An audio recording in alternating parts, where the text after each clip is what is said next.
Hey there, Tarot family. Welcome, welcome to another reading with me, Empress of Fortune Tarot. I'm so excited that you're here with me today on my YouTube channel.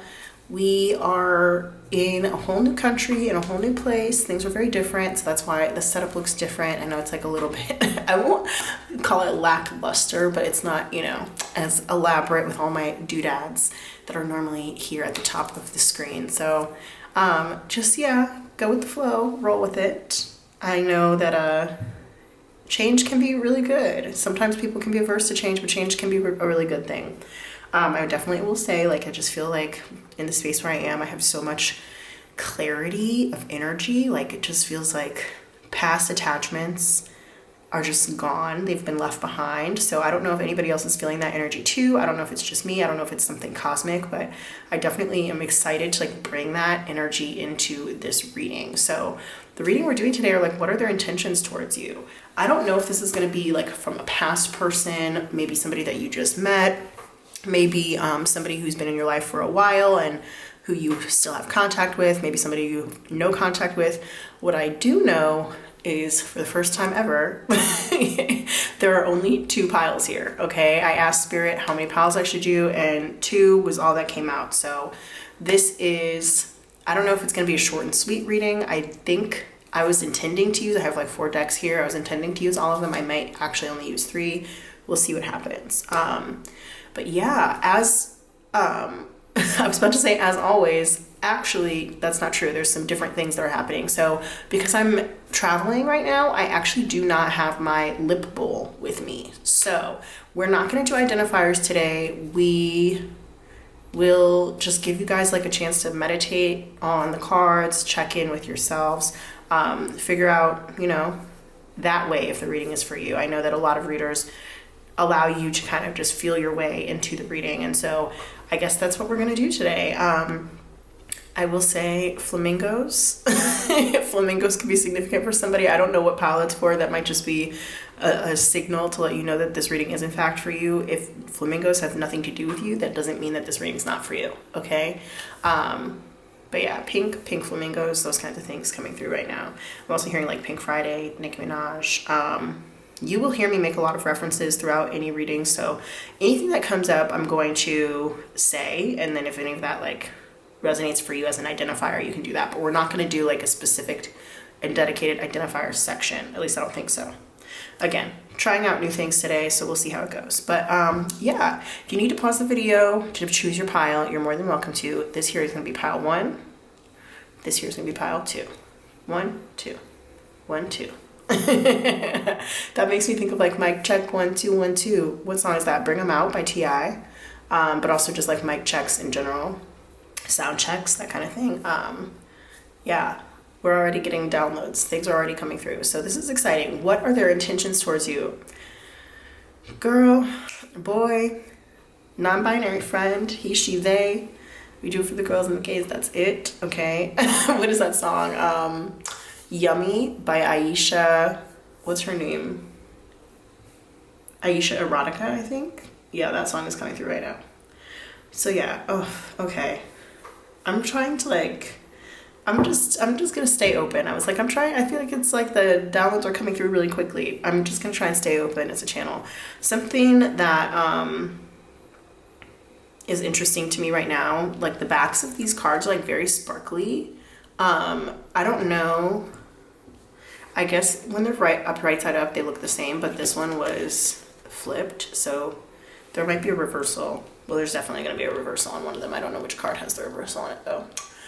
All right, I'm done rambling. Let's go ahead and get into it. But now, as always, quote unquote, as always, the timestamps for each pile will be down below in the description box. So will the links for my abundance journals, my tarot journals as well. If you're interested in either of those things, you can check those out. Both of those are available on Amazon and Etsy. All right, cool. Let's go. Let's do it. I'll see you at your reading.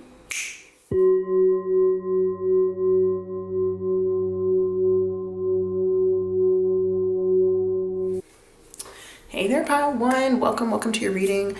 We're finding out what are their intentions towards you, their truest intentions, their intentions towards you. Let's find out if you clicked this pile. I don't think we're going to do like an energy check-in. I think we're just going to kind of dive right into it. Honestly, I don't know what's going to come out. Let's just get right into it. Let's see. What do we have here? Soulmates in the reverse. Okay, so this person, I think you and this person connect on a very interesting level. I'm not even going to say that you connect well. I'm not going to say that it's like a particularly great connection. But I think that this person really sees and probably wants to grow with you, and or you guys have already grown a lot together, okay? It's like this idea of coming out of the cocoon and into these like beautiful butterflies. Some of you guys might have known this person for a long time, known them from childhood, and like maybe grown apart in some ways, okay? And now maybe it's like thinking back on the past, thinking back on, you know, the love that you shared or the time that you had together. I don't know if this is a romantic connection or if it's a friendship connection. That will be determined. I may even end up reading for both, but we'll see. But with this card being here in the reverse, what that tells me is that this connection had some sort of like a sacred aspect to it. This could have been like somebody who was your best friend, who you've kind of grown apart from, but you'll never forget all of the times that you shared together. You know, we can have best friends who are soulmates. We can also have like romantic partners who are best friends, right? So a lot of the time people will say like, make sure you marry your best friend, that kind of thing. So I just really feel like you guys definitely had a deep and genuine connection and relationship, friendship, whichever of those words resonates for you the most, at a specific point in time or even for a long time. And it just kind of seems like things like maybe fell apart. That is the energy that I'm getting. Things maybe fell apart. You guys might have grown in different ways, grown in different directions, matured differently, and just kind of like found different paths as people. That is kind of what I'm grasping at right now energetically. That's what's coming through to me at this time. Some of you guys, this could be somebody from your hometown, somebody that you've known since childhood or even since birth for some of you. So honestly, this even could be possibly like a sibling connection for some people. I don't think that's going to resonate for most of the people watching this pile, but it definitely could be for, you know, a select few people who are watching this pile. This could be a sibling. Okay. And if it's not an actual like blood sibling or cousin or something like that, I think for some of you guys, you might feel like you know this person and consider them, or did at some point consider them to be like family to you. Okay. Yeah. And I just want to say families, obviously, like between siblings, that's not romantic, right? But between like parents, like, you know, the two parents, there usually is a romantic connection there, and then they create a family. So that doesn't discount the aspect of romance in this scenario for anybody. I don't want anybody to think that because I said that you may have considered this person to be like family at a certain point, that there isn't or couldn't be romance involved. I hope that that makes sense. So with the question being like, what is this person's intentions towards you? What are their true intentions towards you? The word true keeps like sticking out to me for some reason. I don't know why. I guess we'll probably get into that later. But I think that this person, from what I can tell right now, it's complicated. That's what I'm going to say. It's complicated because I don't know if they always have the best thoughts about you, but I also don't think that they like necessarily want, you know, they're not like necessarily preying on your downfall. Let me put it that way. They're not necessarily preying on your downfall. Okay. We'll read for a few different scenarios. So yeah. Yeah, okay. I do think that this person like really cherishes or like really reveres the time that you guys had together, and like whenever it was that your paths happened to cross, they really like are very fond in general of that time period of their lives. Whatever part you had to play in it, I think that you played it perfectly. Are they, you know, wishing and hoping that you guys will come together in the future? Not necessarily. But they do have a certain level of gratitude for you and towards you. Okay, so that is coming through for sure. Interesting. I definitely feel like this is somebody who just had like a heavy influence on your past, somebody that you've known for a long time, known for a while. Yeah, I wouldn't even say that this was like somebody that you knew for a short time who had a significant impact on your life. I don't think that that's the case. I think that you knew this person for a long time. So if that doesn't resonate, then maybe the other pile's for you, or maybe a different reading on my page is for you, but that's what I'm getting right now. So yeah, okay, let's go ahead and pop that over here and let's see what's next, which deck. All right, so let's get out our Prism Oracle. I want to see kind of like what are the feelings, like the lingering feelings left in this connection, in this relationship. What does pile one's person, like how would you describe pile one's person's feelings and intentions at this time? I know feelings and intentions are kind of like two different things, but yeah, give us the information that we need in order to like make sense of this, spirit. Thank you. This Soulmates reverse card. Let's see what we have. Don't forget to like this video and to subscribe to the channel, you guys. Don't ever miss an upload. You already know. Confidence here in the reverse. Okay, so some of you guys, you may have like told, this person could have been like your biggest confidant, somebody that you told secrets to, somebody who you also like maybe really looked up to in a way, because it's like you think that this person's like really cool, you know, they got their sunglasses on. What's that song that's coming through? Ashes, no. Oh, Mallrat Sunglasses is coming through right now. Mallrat in general, I'm also thinking about that song Tokyo Drift. If you haven't heard any of her music, she's wonderful. Shout out to Grace from Australia. Mallrat, she's an Australian pop artist. Her name is Grace. She's great. But in the song Tokyo Drift, she talks about like drifting away from her friends, but she has a few songs that are kind of like about that. So I definitely feel like this is somebody that you have drifted away from. And it's interesting that I mentioned in the very beginning of this video, it was like in the intro, I think, that I have moved recently. And so it's kind of like leaving behind a lot of old energy. Like I literally moved to like a new country. So it's like leaving behind, like cutting ties, or, you know, really loosening tethers to old things. So I'm kind of getting that energy here of like, this could be somebody that you are just at a distance from, or that you have known for a long time, but who's like not really in your life anymore. You definitely, I think, used to be really cool with this person, but it's just is like, it's not like that anymore. But you definitely, I do think, like held this person at one point in very high esteem, and you probably told them and confided in them a lot. And now it's kind of just like, that's not what it is. This person, I don't think they have confidence in your connection anymore. Do they have confidence in you? That, I think, is a question. That is like something that they're questioning as to whether or not they think that like you are worth it. It's like, is the juice worth the squeeze? Is like whether or not they think it's worth it to try and maintain a relationship with you, or get, you know, back on track with you, or whatever. And part of them, I think, also kind of feels like you're a little too cool for school. So I don't know if it's like, I'm not getting that they think that you think you're cooler than them. They might just think that it's like you guys are on different planes now, like different playing fields, different planes. It's not even different levels. Like the word levels is not coming through to me right now. Shout out to Avicii, but like, no, that's not what it is. It's like just different planes. And so the fact that I talked about traveling and like the word plane, like airplane, is coming through too. So you're just like, you could be moving in different circles, that kind of thing. I feel like it's just different things. And then also, speaking of like traveling and flying specifically, like, right, like these are butterflies on this card, right? So like you both have different, like you, in this card, both of the figures have their wings, right? So they have the freedom to go anywhere they want. So it's kind of like the choice of, are we going to go together? Are we going to go separately? Are we going to like go separately and then meet up somewhere together, you know, later in life or whatever? But it's like you guys both just like have this level of independence now. And so you're on different trajectories, different paths, different ways, different spaces, different people.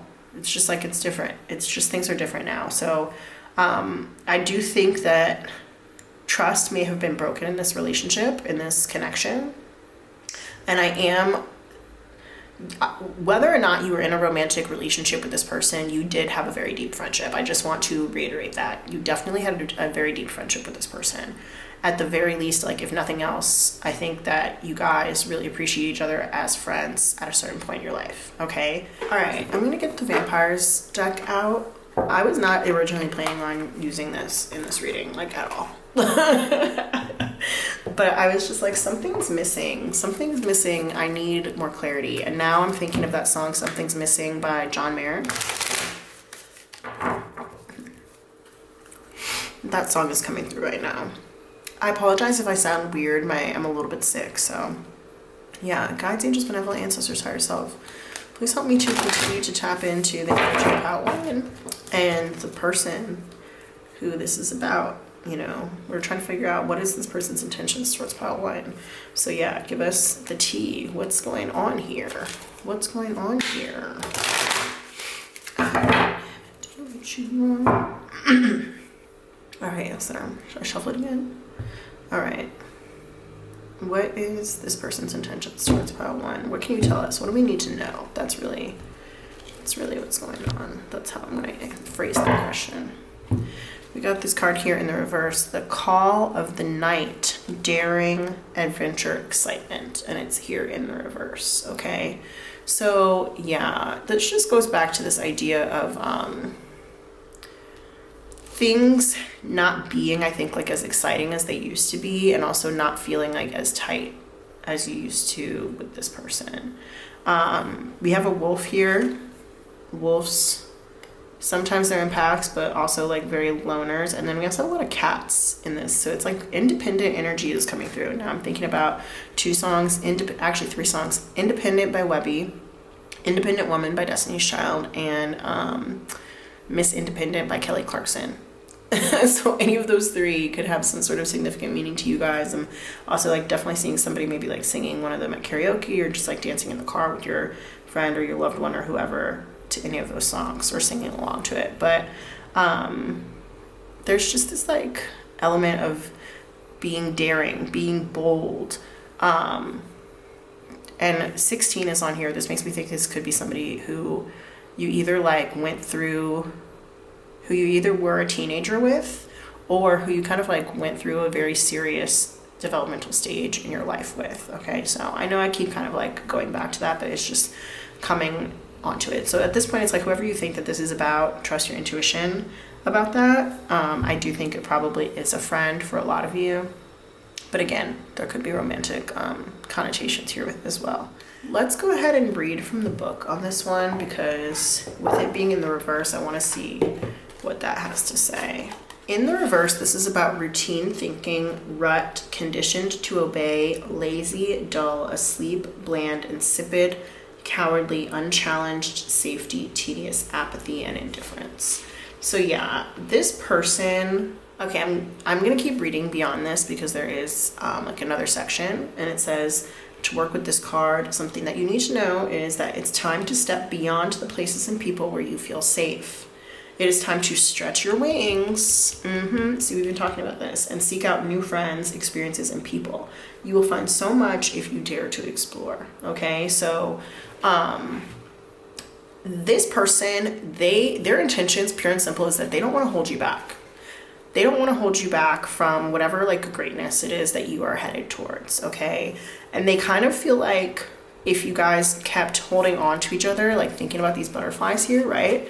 If you kept holding on to each other, it's like somebody's gonna pull the other one down, or you'll both kind of pull each other down, or it's just like it's not allowing you to reach your highest and fullest potential on your own. So they don't ever want to be the reason why you didn't do something, why you didn't go somewhere, why you didn't, find a certain level of success. I apologize to, I know that there's probably like a lot of people who are watching this like, why didn't she put the cards in the middle? I don't know why I didn't put the cards in the middle, okay? I think I thought that I would like put more stuff over here, and there are more cards coming. I guess I can move them. It's not gonna hurt anybody. I don't like that glare though, so we're gonna have to just get over that. We'll figure that out, you guys. Anyway. Aesthetics are not everything, but anyway, the reading is what matters, and a lot of people just like listen and they don't even look at the screen anyway. But moving on, I digress. I also kind of feel like that's part of the message, is like thinking about the way that things quote unquote should be, or like what works for one person doesn't necessarily work for another person, or like you guys, I don't think see eye to eye. You don't see things the same way as either you used to, or the same way as each other.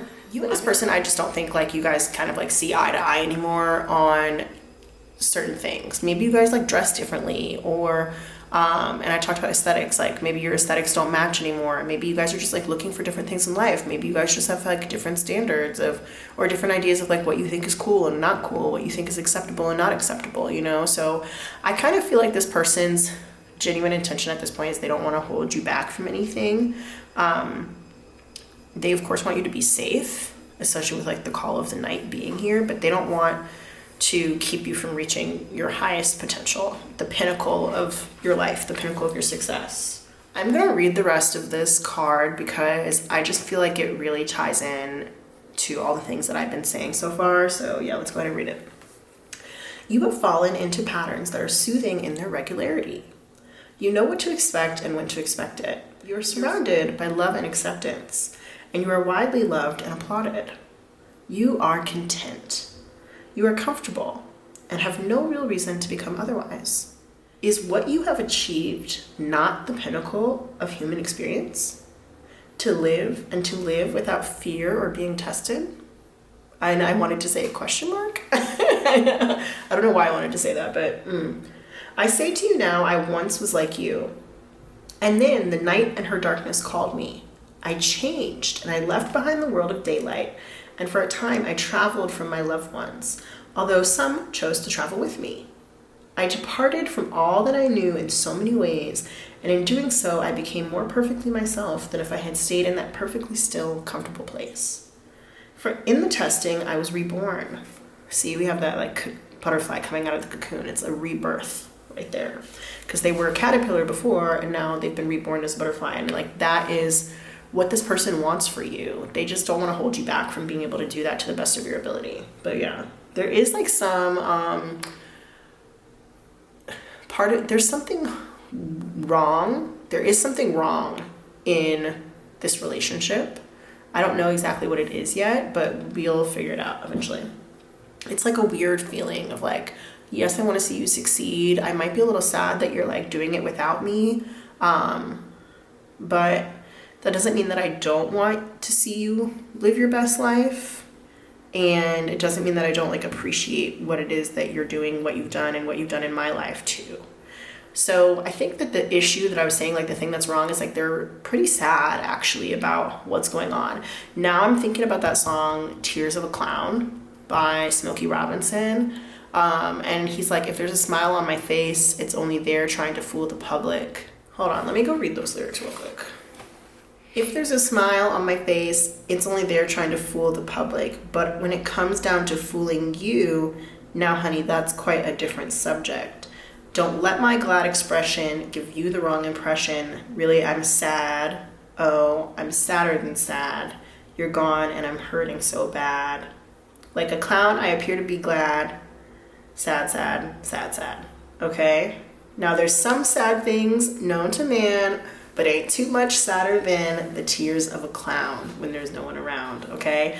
So yeah, this person definitely misses you. That's what's going on here. They miss you, but they recognize that like at this time you need your independence. I don't know if you're the one who kind of like left them behind in the dust is something that I'm kind of hearing, or if you guys mutually grew apart and things just aren't the same anymore or whatever, but they do really miss you. And that's the thing that I was kind of like picking up on that's wrong with the situation, or at least like wrong from their perspective, you know? Yeah, I definitely feel like we're still in like the energy check-in portion of the reading, but we'll see where this goes. Anyway, let's keep going. So I'm gonna keep reading from this card in the book here.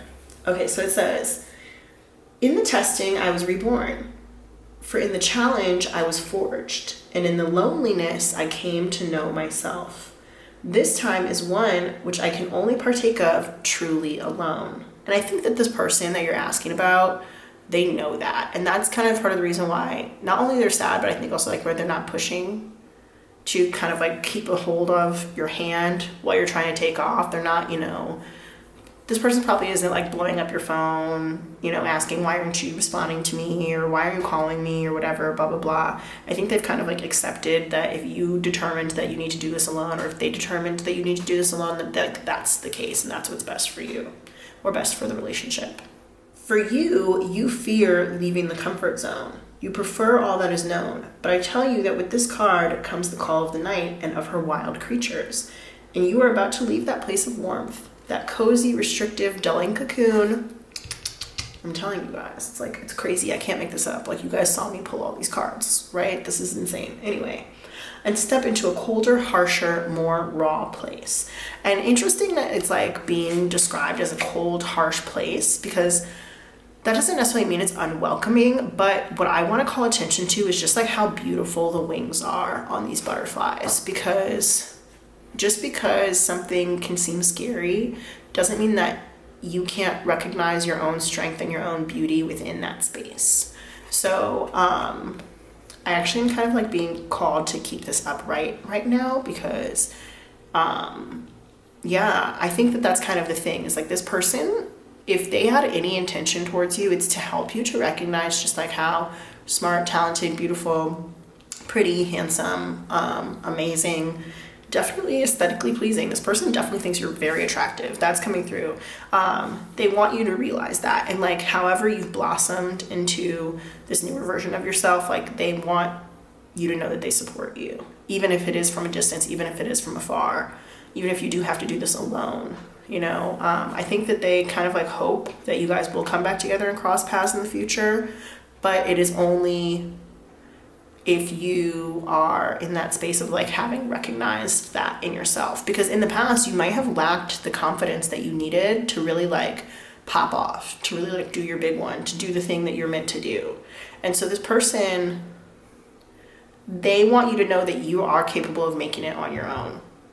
And it's like, you don't need me, you don't need anybody, you didn't need them, you never needed anybody else, you know? Just because we are soulmates, just because we are connected, just because we do have this connection doesn't mean that you need me in order to be the person that you're meant to be. And so they want you to know that. What this harsher, more raw place will teach you and offer you is more valuable and strange than you can imagine.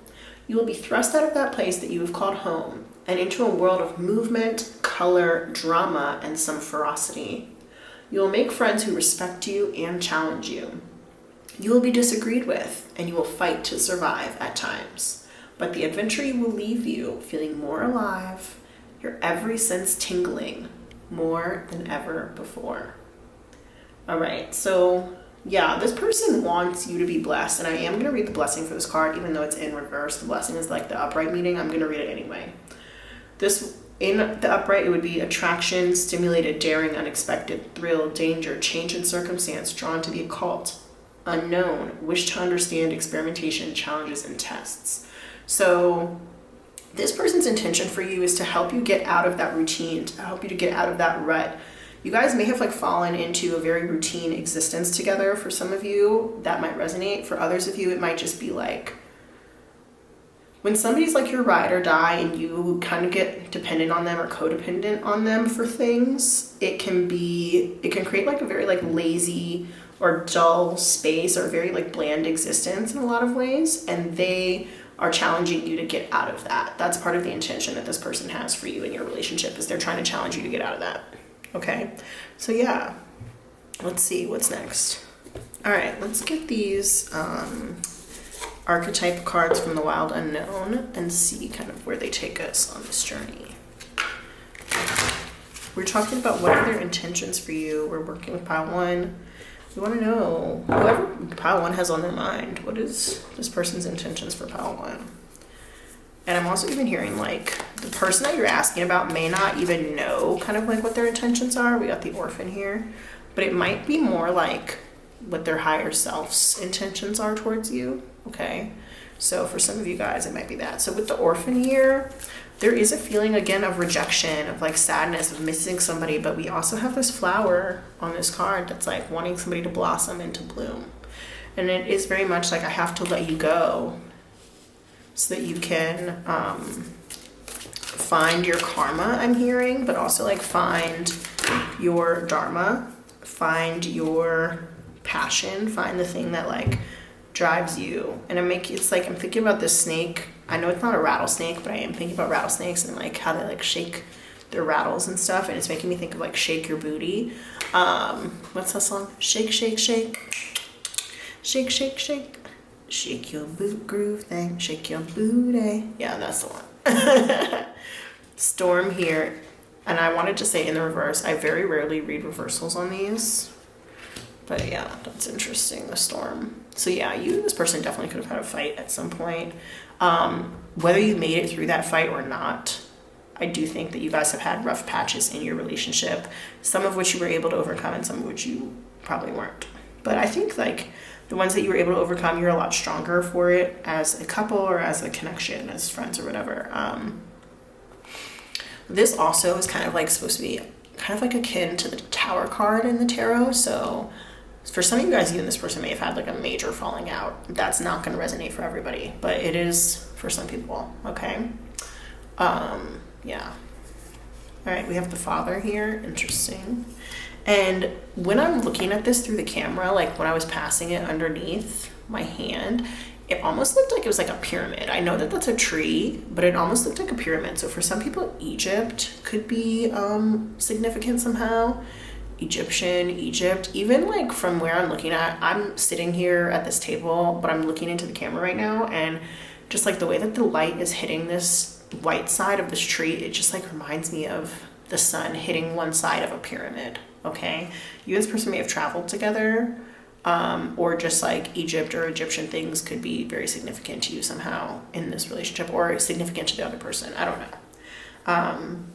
But also like pyramids, like thinking about how it's like, you know, they have a wide base, narrow top, but I'm also thinking about how they were built and how it took so many people and so much like blood, sweat, and tears to like create the pyramids, to put the base in and then like work your way up. And if you've seen them in person, or if you've seen like even photos of somebody who's sitting at the base of the pyramid, you realize just like how enormous they are. And so it's like this incredible feat of architecture, this incredible feat in general that took a lot of collaboration, took a lot of hard work, blood, sweat, and tears, literally. But that part I don't think is so important. I don't think that this person wants to emphasize like how much work they put into the relationship, but they do want to like acknowledge that you guys did something or made something really great together, whether that is a child, whether it is a relationship, or kind of just like an understanding, or like even getting past a misunderstanding, as we talked about with the idea of the storm. They think that you guys created something really beautiful. That could just be like a beautiful foundation for a future relationship or for a friendship or whatever. But yeah. Yeah, they're really appreciative of what you guys built together. We have here the cave. Interesting. And like the pyramid is like still coming through right now, because when I think about pyramids, at least, you know, a lot of them are tombs. And so there's like all those tunnels on the inside. And so it's like, you know, kind of like a cave in a lot of ways, but the cave in this deck is supposed to be kind of like this. I'm going to skip over that thought, and I'm going to skip to a thought that just came up. There's a song by this band called Brand New. If you know, you know. There's just disappointment. Every time I think about Brand New, I get disappointed. Screw you, Jessie Lacey. I just get so disappointed every time I think about it. Anyway, F you, Jessie Lacey. Anyway, there's a song called The Quiet Things That No One Ever Knows. And I kind of think, going back to the idea of like the confidence here and like keeping secrets for each other, holding each other in like really high self-esteem, being each other's confidants. This person really wishes, first of all, they still really hold you very deep in their heart. Okay, they almost, I think it can even be in some cases really painful for them to think about all the things that you guys went through together, because this person genuinely may have thought you guys were like end game, or we're gonna be together forever. I know end game can be like a romantic kind of term, and for some of you guys, again, this is a romantic reading, but for others who this is just a friend, or if it's a friendship, like they thought you guys would be, you know, old ladies or old men sitting on the porch together shooting the shit in your very old age. Like they really thought that, you know. And so it's like really hurtful that there's some sort of animosity between you guys now, or there's this anger, this pain, there's all these like dark things that this person almost doesn't even want to touch. They almost don't even want to acknowledge when it comes to the relationship that they had with you. I don't think that they have if they've talked to anybody about this, it's somebody else who keeps their confidences, maybe like a therapist or like a best friend or like a journal, right? But this is almost, it's like something that they really don't discuss with a lot of people. This is something that is like deeply hurtful to them. Like they're actually really hurt by the separation between you guys. And I don't know if you expected that. I don't know if you realize that or even if you actually care. But this is one of those things that's like that dark spot in your heart. And I think it's like kind of hard for them to work on healing it. I think they would like to work on healing it, but they want to work on healing it with you. You know, I think they want to like work on it in tandem, which is why this card ended up getting like turned up right side up, because it's like, look at them, they're like holding hands again, you know, they want to work on this with you. And it's like if they worked on it by themselves, they would feel like incomplete. I just saw 2810 on the clock. That feels important to mention for some reason. Also like 281, take the 0 off, 281. That might be something that could be like an area code or time signature or something like that. We have here the Kairos card. So this person really kind of believes that divine timing, at the right time, everything will happen. And you guys will kind of get to continue building that pyramid again. You guys will get this, you'll get to see things from a new perspective. And I'm also seeing like clear things up. Seeing the difference between these eyes and these cards. Let me go ahead and show this to you. And then also we have the sunglasses here, right? So it's like this person, they're trying to hide how they feel. They're trying to hide their feelings, not only from you, but from the world. And then like, this is how they really feel on the inside. Do you see those eyes right there? It's kind of hard to see. Is it easier if I do like this? No. There are eyes back here in this card. It's kind of like hard to see. If you need to turn the brightness up on your phone, go ahead and do that. But it's like they are in pain. They are in pain. But then like you look and see this eye and it's so much brighter. It's like wide open. I think also that this person might be like seeing you clearly for the first time in a really long time.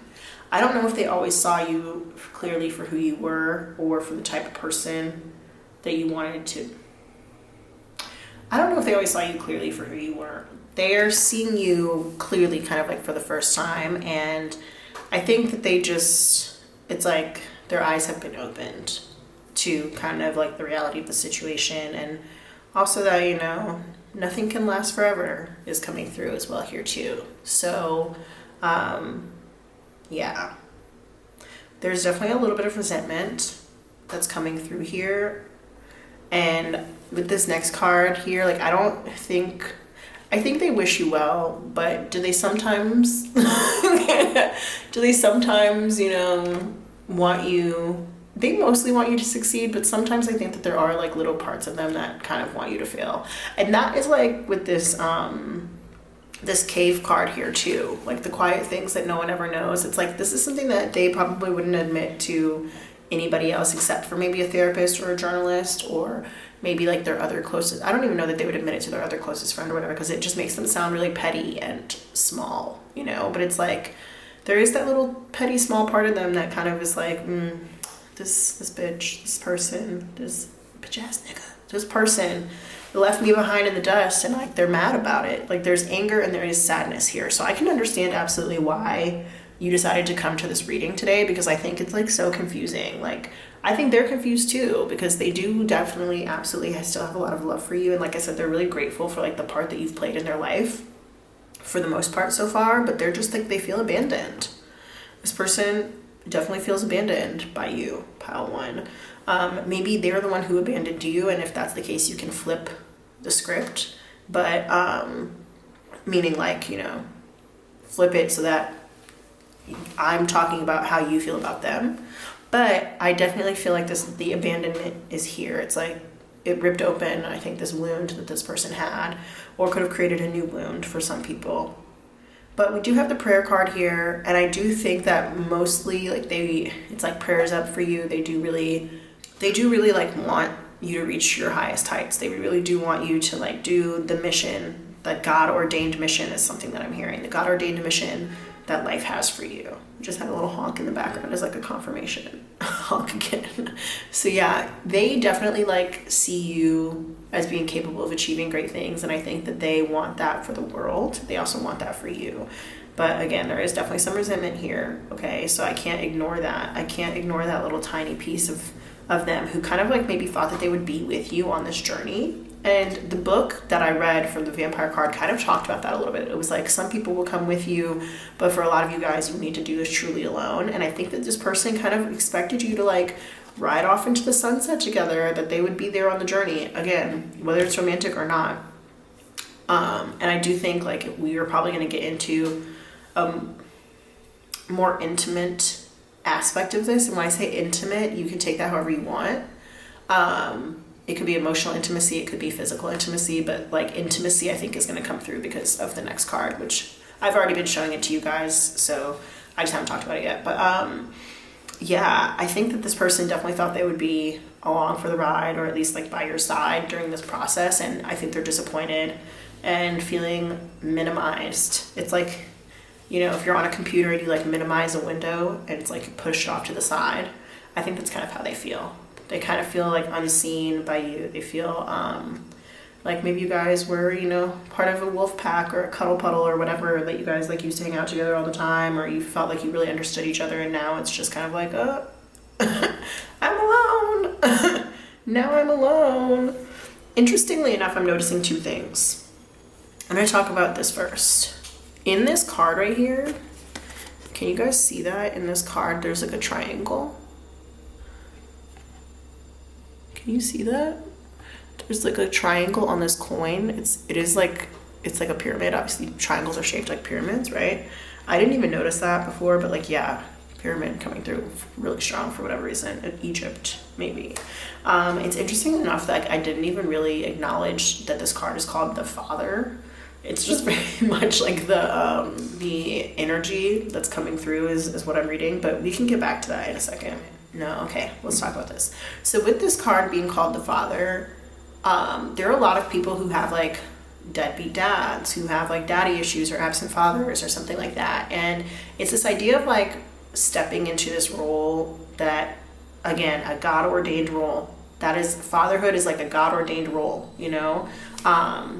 And being put into that role and not choosing to fulfill it, or not choosing to follow through with it. Maybe choosing to follow through with it for a time and then not. But also it's kind of like the idea of, you know, you have your kid, and at least in the Western world, especially in the US, it's kind of like for the first 18 years, you take care of it, and then all of a sudden it's like, spread your wings, leave the nest, go off and do your own thing. And like, I no longer am, as a parent, super responsible for you anymore. You're an adult now and you're responsible for yourself, right? And so it's kind of this feeling of like being left in the dust by somebody who has traditionally been there for you.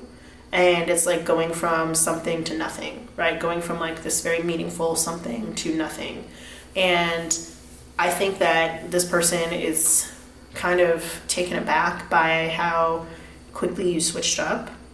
Sorry to call you out, but that's just what it is. And like I said, if this is how the other person was acting, then just kind of flip it, okay? But there is like a switch up that happened here, and I think that this person is taken aback by that. Now I'm getting that song called Taken Aback by The Rocket Summer. That's coming through. Sorry that I'm taken aback. Let me go look up the lyrics.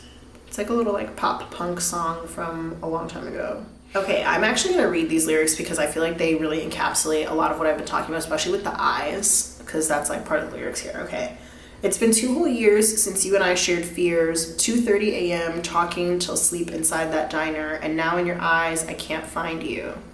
Sorry that I'm taken aback, but how I am you never ask, and I don't need such sympathy, but a care would be so nice to have once in a while. You mean more to me than I could ever tell, so sorry that I'm taken aback, but I just can't help it. Okay? I'm going to read the next part because I think it goes with this card too, the Soulmates card. Small town, we just ride holding on to what we had inside, but now it's never there. So should I admit, do I believe I too am the culprit, because now in your eyes I just can't find you. Someday this will go away and everything I am will just leave and fade, and I hope that you will understand it's not everything I am, my dear only friend. Sorry that I'm taken aback, but how I am you never ask, and I don't need such sympathy, but a care would be so nice to have. So yeah, this person feels very slighted by you. I just have to say they feel very slighted by you. They feel like you, they don't know how to proceed. Like they just don't know how. So it's like the intention aspect, like what are their intentions with you? It's like they're just going to keep praying for you. They're going to keep praying for you and for your success. And also I think that like at a certain point that you come back to them and that you guys are able to kind of like get back on track. They're not necessarily super hopeful for that, but they are kind of praying about it. And this next card, oh, something else that I wanted to talk about was, it's interesting that like she's got this little flower in her hair. You see it right there? This little pink flower. And then we have like that similar, very same, even possibly pink flower here on the orphan card. So I said before pink and like Pink Friday, I said, I don't know, but now pink lemonade is coming through. But yeah, that is, I don't know what this pink flower is supposed to mean, but I do think it has something to do possibly with like innocence, love, care, tenderness. Try a Little Tenderness by Otis Redding coming through. Yeah. And maybe they're thinking that like when the time is right, maybe you guys can repair this relationship or reach out or something like that. But like I said, they do at some point intend to reconnect with you. I don't know if that's going to be soon, if it's going to be later or what, but they definitely feel like they miss you. They do. They definitely miss you. And they cherish what you guys used to have. But they also kind of like, they see that you're in a new space in life now, and they don't want to do anything to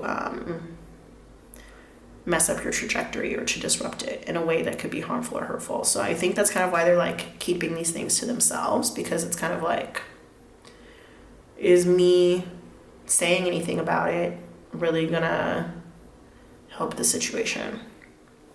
Yeah. I don't think they have intentions to like tell you at this point how they really feel, that the fact that they feel cut off from you, right? Abandoned, cut off, that kind of thing.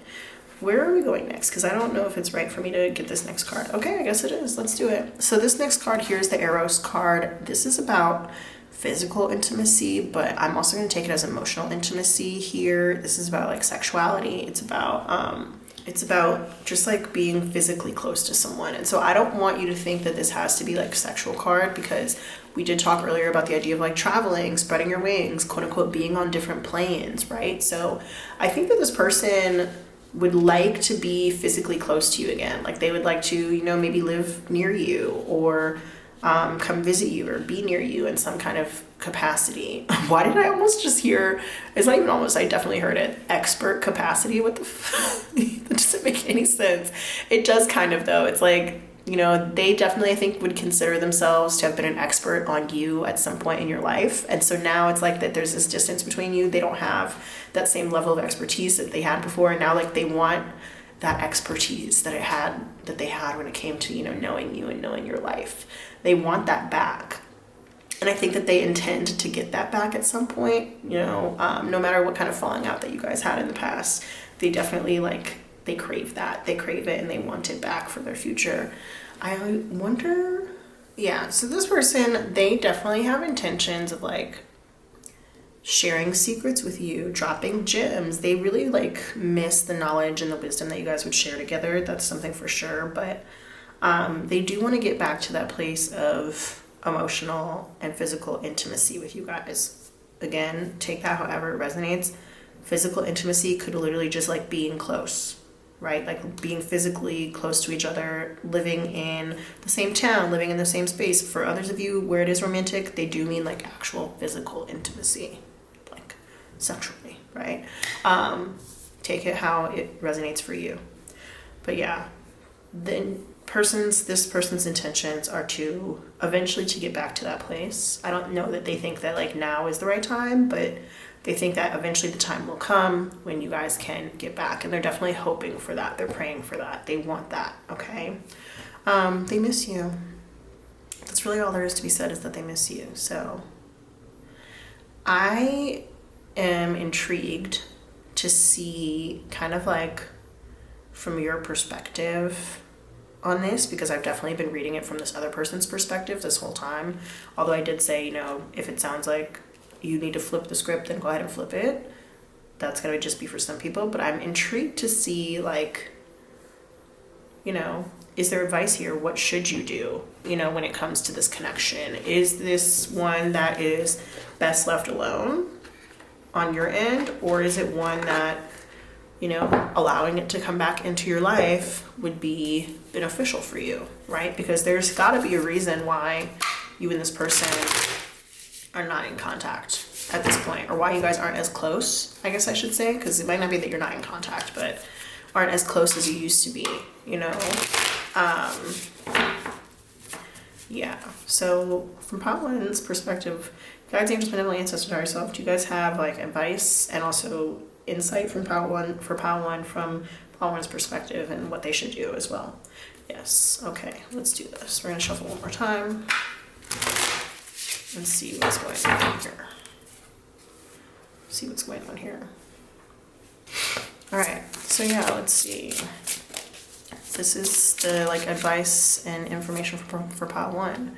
Okay, so far we have the Three of Rings in the reverse, the Four of Rings, interesting. So those are Pentacles. 3 and 4 of Pentacles came out next to each other. 4 of Pentacles in the upright, and it says possessive on here. That's sticking out to me very well. Not very well, sticking out to me a lot. And then we have the Two of Swords here in reverse, and this is 2 on 1. And then we have the Hermit here, which says ITM in the moment. So this is the final Rose Tarot. It is like based off of The Bachelor, The Bachelorette. Again, pink coming up very strongly. You guys might have been like fans of Nicki Minaj together. You might have liked to watch reality TV together, maybe even very specifically The Bachelor, Bachelorette. Doesn't have to be, okay? That does not have to be the case. But you are definitely in a place where you need some alone time. You are definitely in a place, in a space where you feel like you just need to be on your own. You need to thrive on your own and do your own thing. With the Hermit here, you might be, some of you guys might be looking for like a new mentor, or you might just be kind of like following your own light, following your own North Star, doing your own thing, okay? Trying to show the world, like present to the world the best version of you. And I think you kind of feel like you can't do that with this person around. I almost actually even just heard holding you back. Right? And I think that that's why this card was in the reverse at first, because it's like when this person's holding your hand, it's kind of like they're dragging you down and holding you back a little bit. So yeah, I don't know what to do with that card. I'm going to leave it in the reverse again for right now. It's just interesting seeing like things from people's different perspectives. You know what I mean? If anybody watched Love is Blind season 7, where Nick kept being like, yeah, from your perspective, this, that, and the other. And like, was he wrong? In some ways, yes, and in other ways, no, right? Because each person does have their own perspective of the situation. And so in the person that you're asking about's perspective, they definitely could see you guys like getting back together, getting the band back together, getting the friendship back together, whatever that may be, right? And in yours, you're just like, I need this time. I need this time on my own. You know, I've asked myself, I've got the clarity that I needed, and it's a no from me, dog. That's what I'm getting. It's a no from me, dog. I think that this person also, there's a couple of different scenarios here, but this person also could have like pitted you against somebody else. There could have been like a group of 3 people in this scenario, and maybe we're only hearing from one right now, but there could have been either a third party situation or a group of 3 that you belonged to, and you kind of maybe felt like you were the odd one out, or you were not being treated as well as the other person, or maybe the other people even ganged up on you. It literally says 2 on 1. It literally says 2 on 1 on this card, right? So like these people could have ganged up on you in a way that was really unfair, or could have been lying about you, saying things that weren't true, spreading rumors or something about you, or maybe you just like heard something that you didn't like. But I definitely also feel like this person, you could have worked with these people in some capacity. You may have worked with them, and maybe things at work weren't going so well. They might have been, and this is like, again, this like lock and key, this anchor. Sarah Dessen is coming through. She has a book called Lock and Key, and then there's another thing that I said earlier about Along for the Ride. So both of those books, and Along for the Ride is also a movie that's on Netflix, but both of those are coming through right now. Sarah Dessen in general, she's an author. But yeah, it's like feeling like locked down, feeling weighed down, feeling like this person had way too much of a hold on you. What's that song? You really got a hold on me. That's like not really the right melody. But I told you guys I'm sick, so just do with that what you will. Look at these chains too. Like the chains have spikes on them. Can you see that? The chains have spikes on them. So it's like, that makes me think of Megan Fox and Machine Gun Kelly.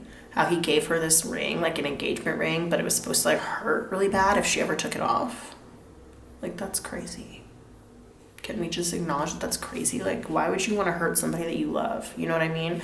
And I kind of feel like that's kind of where you're coming from your perspective. There was some sort of really like restrictive aspect to your relationship with this person, and I think that you felt like they maybe didn't have your best interest at heart all the time. Maybe they ganged up on you with somebody else. Maybe for some of you, they might have even two-timed you, were cheated on you. That's not going to resonate for everybody. But I think that at the end of the day, it's like this person put somebody else's interests above yours, when based on like the relationship and the tightness that you guys had here, they probably should not have done that, you know?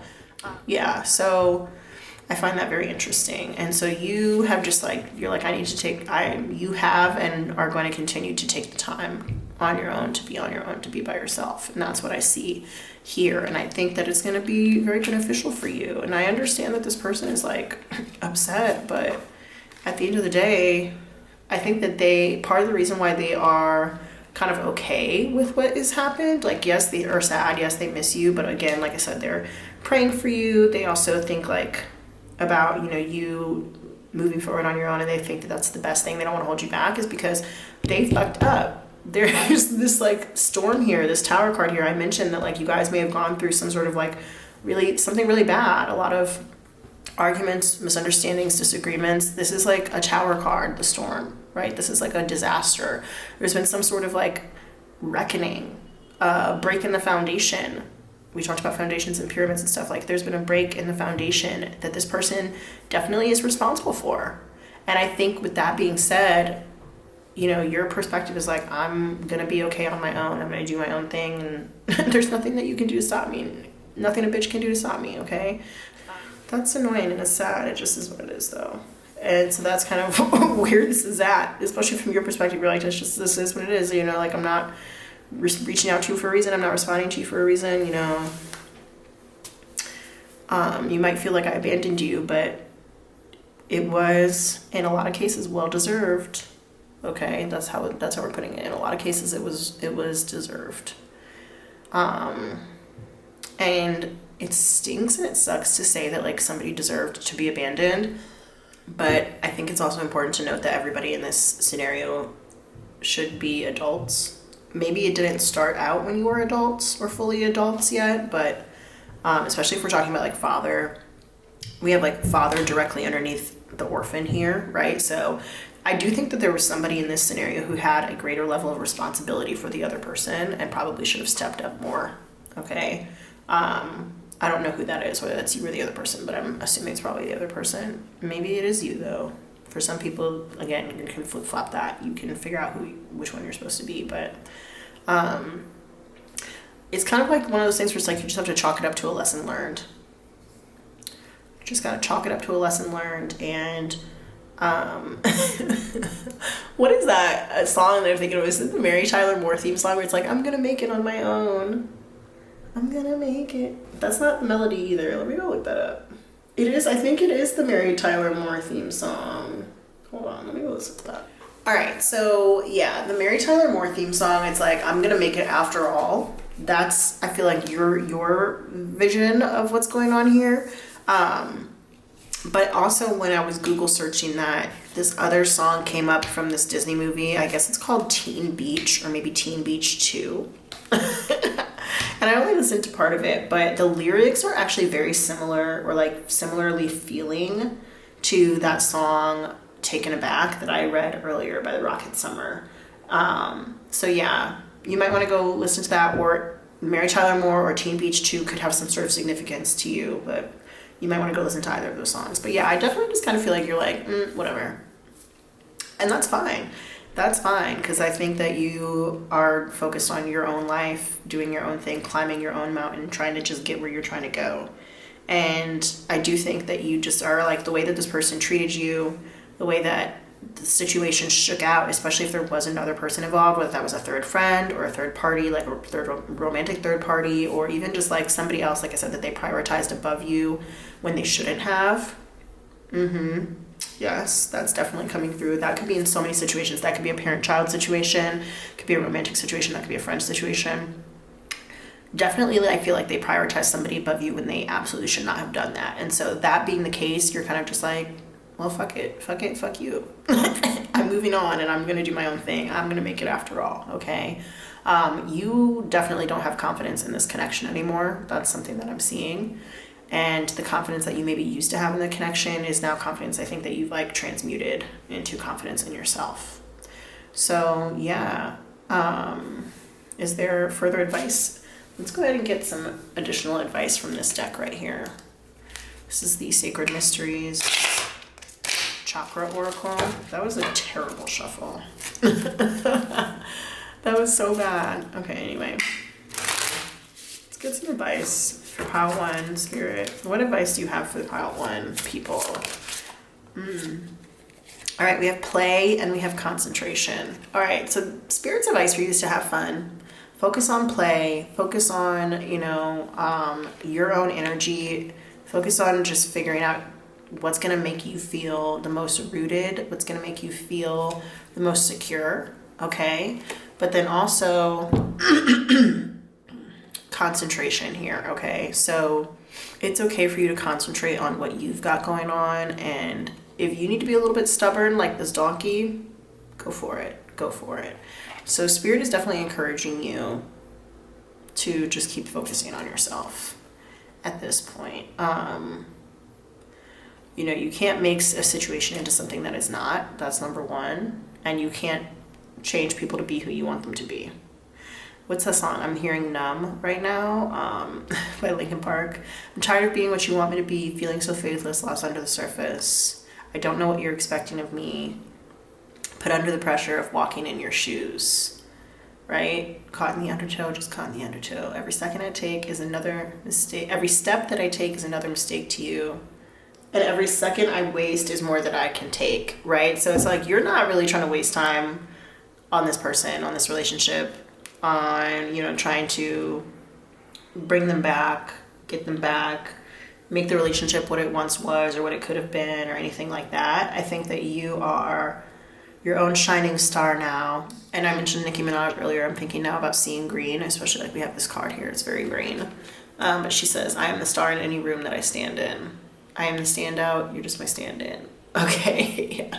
And I think that that confidence, again, like I said, that you used to have in this person and in this connection, you've transmuted it. And now you have that confidence in yourself. And you're like, I can stand alone.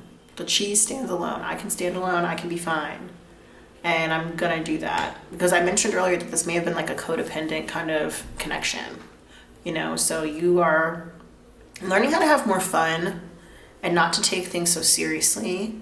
And it's helping to elevate you in a way, but you're also concentrated on your growth and the things that make you feel alive, the things that make you feel electric, the goals that you have. This particular card here has like a bow in its hand, like a bow and arrow. So you definitely have goals that you're trying to meet, but you're trying to do them in a fun way, in a playful way. And just to, not take things as seriously as maybe you used to in the past. And also to recognize that, like, you can't change other people, but you can transform yourself. You can transform yourself. And so I think that that's where you're at. So you're like, I can be multiple things at one time. Multiple things can be true at one time. And I just am going to play with that, So you guys might even have, like, an alter ego. That is not going to be for everybody, but some of you guys might even have an alter ego, like Beyonce has Sasha Fierce. Right? And again, with the transmutation, I definitely think you were very angry at this person at one point. I definitely think that. I think that you kind of held on to a lot of the hurt with this 4 of Pentacles here, with this heart and like the lock around it. You held on to a lot of the hurt that this person caused you for a long time. And I think that you have finally figured out how to transmute it into personal power. Personal power. And part of that personal power was cutting this person out, cutting this person off, moving on, moving forward, and, stubbornly in pursuit. And like stubborn is like not a bad word in the situation, and not everybody is going to be stubborn, but like steadfast in the pursuit of your own goals and really transmuting that energy into something that can energize you, electrify you, take you forward, make you feel excited and alive and a buzz, you know, that kind of thing. That is, and like even some of you guys might be like generating buzz for yourselves, especially if you are maybe like an entrepreneur or working for yourself, or like maybe doing social media or something like that.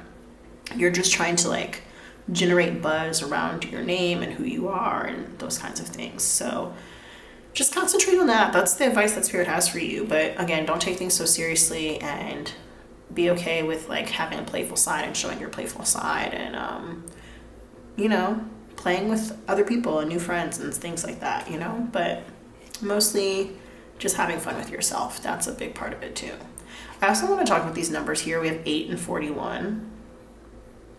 The number 33 could be significant somehow. 41 minus 8 is 33, and then also maybe the number 49 could be significant somehow. I don't know about those, but yeah. Something else I just wanted to say was that I feel like this person was somebody who you used to feel or wanted to feel like you could call in the middle of the night, and they would pick up, they would be there for you if you ever needed like a ride, or if, you know, maybe like you ended up in a slammer or something and you needed somebody to bail you out, or, you know, you were out drunk and they needed to, you know, the bar or some people needed to call somebody to come and pick you up. It's like this would have been that person that you would have liked to have put in that position, or maybe who was rightfully in that position. Like I mentioned earlier, like God ordained, like, you know, if you're out in the middle of the night and you need a ride, like you should be able to call your parents, right? That's like God ordained position that I'm talking about there, right? This might not have been a parent. It could have just been somebody who's very close, like I mentioned, who you consider to be like family at a certain point, or they considered you to be like family, or both. You know, that's a reciprocal relationship. And you guys just, when you needed them, they weren't there for you. That is how I'm going to put this. When you needed them, they were not there for you. And it kind of like broke the illusion that you had about this relationship. Maybe they didn't understand how important that was for you at the time, which is why I said like their eyes are kind of open now and they're seeing things differently and kind of seeing the situation as it is for the first time at this point.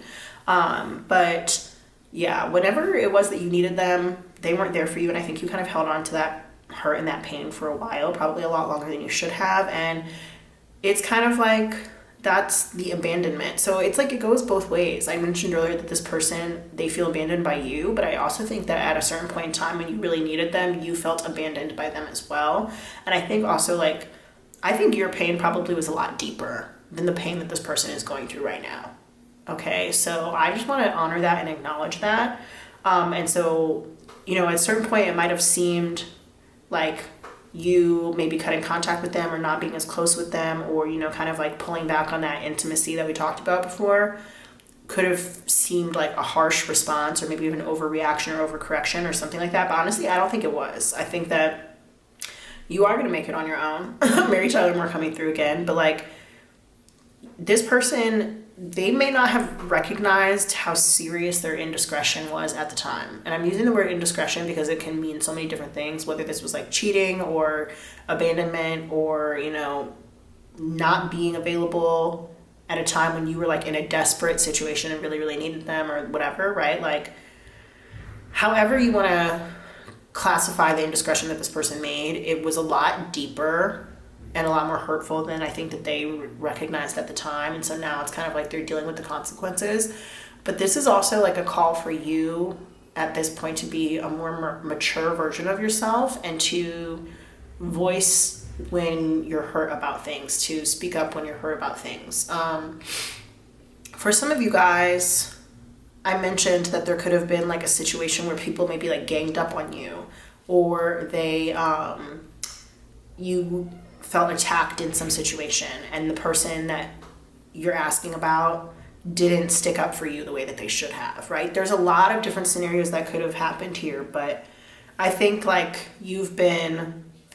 I don't think that they realize how far reaching those scenarios, or that instance, or those instances, like I don't think they recognized how far reaching the consequences would be. And so now they're kind of like dealing with the consequences of their own actions. It's like that meme where it's like, oh, I hate the consequences of my own actions catch up with me, right? You know, it's one of those things. So should you feel bad? I don't think so. Not necessarily. I just don't think you should. And the cards are not reflecting that either. You are going to make it on your own. You're going to be fine. You have a lot to offer to the world. You have a lot to offer to the world. You have a lot to offer to other people. You have a very beautiful heart that was kind of like squashed and hurt and crushed for a really long time. And now you're ready to like, you know, you're ready to show it to people. She's got a little heart necklace on. She's got a little heart necklace on here. You're ready to show it to people and to be more open with your feelings and wear your heart on your sleeve for some of you guys. So just like the challenge or the advice here is like, yeah, don't be afraid to be playful with it. And even if it's like something hurts you, you can always bring it up playfully if you need to, right? Memes can be really good for that.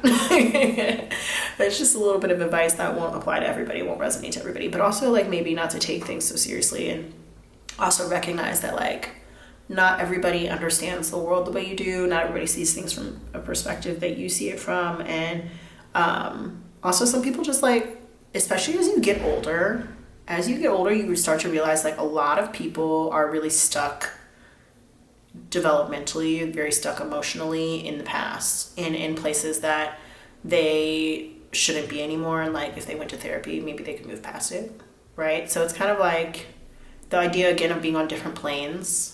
And this is like different emotional planes. It's not like different airplanes, how I was talking about it before. This is like, sometimes you just have to recognize that somebody else is like on a different emotional plane than you, and you just kind of have to laugh it off. And it's not laughing at them, but it's just kind of like, dang, like it sucks that you're still dealing with that. But I've moved past it and I'm moving forward, and I'm, you know, handling myself differently now. I'm looking at the world differently now. I'm handling relationships and friendships and family relationships or whatever kind of connections. I'm handling it differently now because I see it from a different perspective. I see it from a different plane. And unfortunately, you know, you're still seeing it from this like low vibrational or low place, and I'm seeing it from this place of like I've reached, or I'm climbing up the peak of this mountain, and I'm seeing it from a different perspective, and I'm seeing how some things really mattered and other things really didn't. You know, so you can't always take what other people say or think about you to heart, because they really genuinely just might not be on the same like maturity level as you. Which is interesting that I brought up Love is Blind season 7, the DC season, like between Hannah and Nick, because Hannah kept saying that she's like more mature than Nick, this, that, and the other. Whether or not that's true is not the point.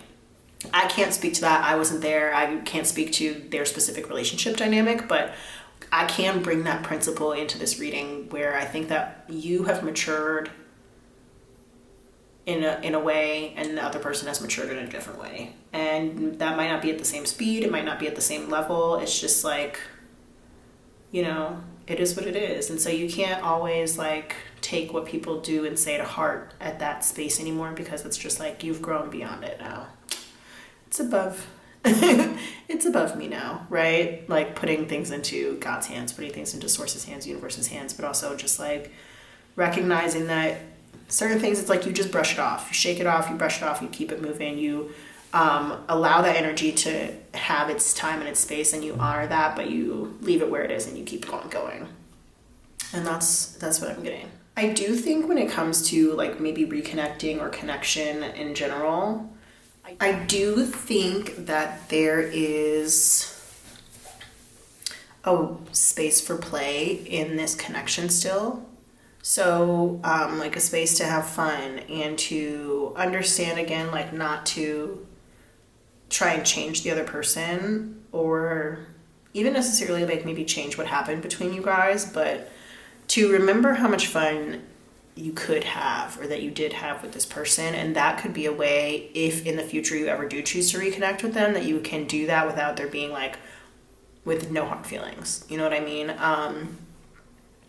But I only see that happening if you guys are both sharing that as a goal, or if you guys have shared goals together. Like if you have the same goal, or, you know, a set of similar goals or something like that. I feel like it would have to be you guys like working together towards like a better future or something, right? I don't think that this can be a one-sided thing personally, but I also do think like if that reconnection does come, it would have to be a playful one, and it would have to feel natural, organic, and energetic.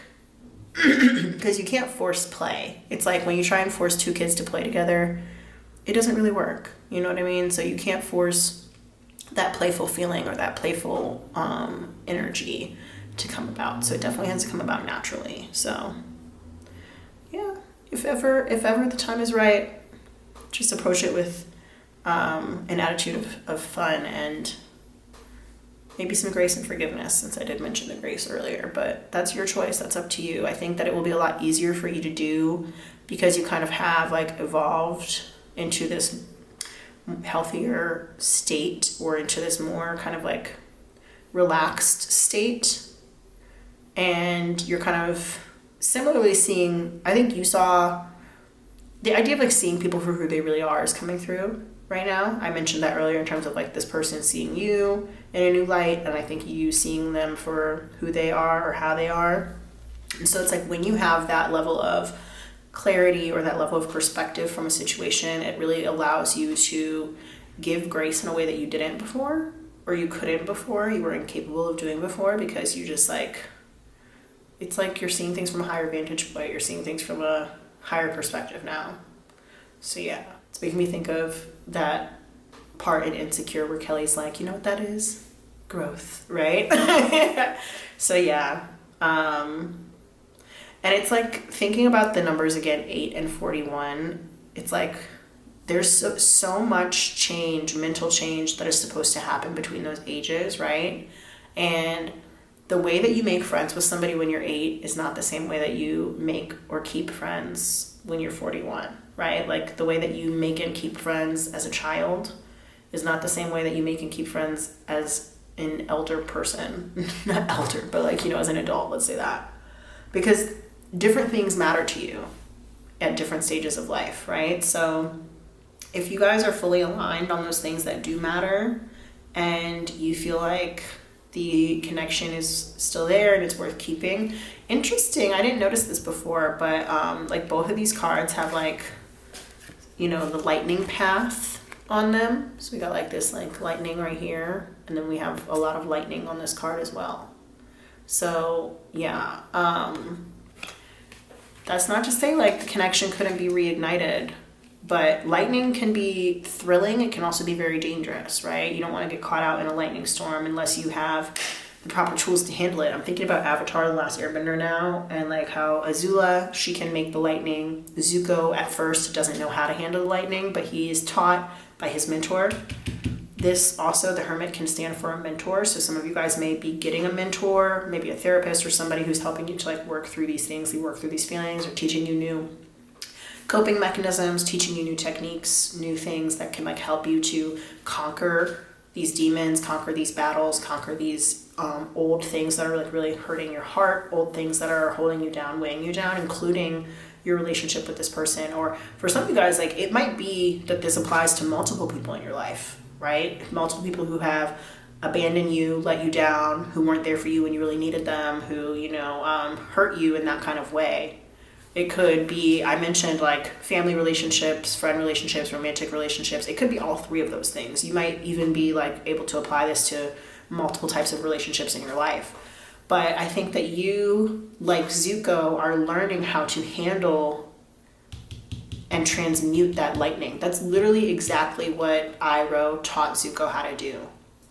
To transmute and redirect the lightning from a weapon designed to hurt him into something that either could be used as a weapon to hurt somebody else, or just a different redirection for the energy. You know what I mean? So you are definitely learning how to transmute these things that like I think once might have shocked you, hurt you, really upset you, shaken your foundation, and now you are really figuring out how to like recircuit not only your brain but also your heart and the rest of your life in order to be more playful and to find the lightheartedness in relationships. And I think also like with this specific person, or if it is multiple people, you can like think about why it is that you even liked them in the first place. You know, like when I think about how kids make friends, it's like usually, you know, we both like the same TV show, or we both like to play the same game, or, you know, we both like,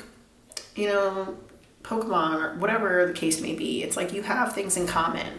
Maybe the thing in common is like your class, like you're in the same class, you know what I mean? But I don't mean monetarily, although that is kind of coming up right now. Message, word for somebody. But I think it would be helpful for you if you ever do decide to reconnect with this person or these people to kind of like, even if you don't, I think that the way you can give this person grace in your life and help to like finally move on once and for all, if you decide you never ever want to reconnect with this person or whatever, either way, the way to move on and to move forward is to remember why you liked them in the first place. What was it about them that made you want to connect with them, to be friends with them, to be in a connection with them, whether it was romantic? And I know like with family, it's not really like that. You're connected to your family whether you want to be or not. But even if you don't have like the best relationship with your family, there maybe are some, good memories that you could use in order to help to give yourself the closure that you need. So focus on those until you're able to transmute them. I think that that's the good thing. Going back to Avatar: The Last Airbender and Zuko and Azula, right? Speaking of family, Zuko and Azula, they definitely did not have the best relationship like when they were growing up. Zuko is the older brother, Azula is the younger sister. Azula was like the golden child in their father's eyes. Zuko and his mom were a lot closer. So there was like a lot of competition, sibling rivalry going on there. And Azula also was like very mean and didn't always have her brother's like best interest in heart. And she would, say mean things and lie to him and all this other kind of stuff, right? Later on in their teen years, she definitely is still kind of like the same person for sure, but they are able to build some bonds and some memories. I'm thinking specifically about like when they went to Pebble Beach or Pebble Island or whatever the fuck it was called. And, they're able to smooth things out. So even if most of like your storied history with this person is not the best, I do think that there probably are some good times that you guys had together that you can use and to focus on as a way to like transmute this energy. And if you want to rewrite the history, you can. You don't have to, but the most important thing is that you heal and that you are able to move forward and move on and see things from a different perspective so that you can transmute it and so that you don't repeat the same mistakes in the same cycle in the future. That's really what's most important here. So, yeah. Don't forget to like this video and to subscribe to my channel. Leave me a comment down below if this resonated with you. Let's talk about it in the comments. There's a big community here. We've got a lot of people. So go ahead and just, you never know. You might find a new friend or somebody who went through something similar to you in the comments. But if you made it this far, I don't know if there is a jump rope emoji. If there is, put it down there. If there's not, you can put a snake emoji or some sort of like playful, fun emoji down to let me know that you made it this far. Don't forget to check out my tarot journals, but also my abundance journals even more so. And don't forget to have fun. Just have fun in life and stay concentrated on yourself. But yes, I love you. Thank you so much for watching. You guys literally genuinely mean the world to me. I am so grateful to be here doing this work with you, and I love you. And I'll see you guys in the next one. Bye.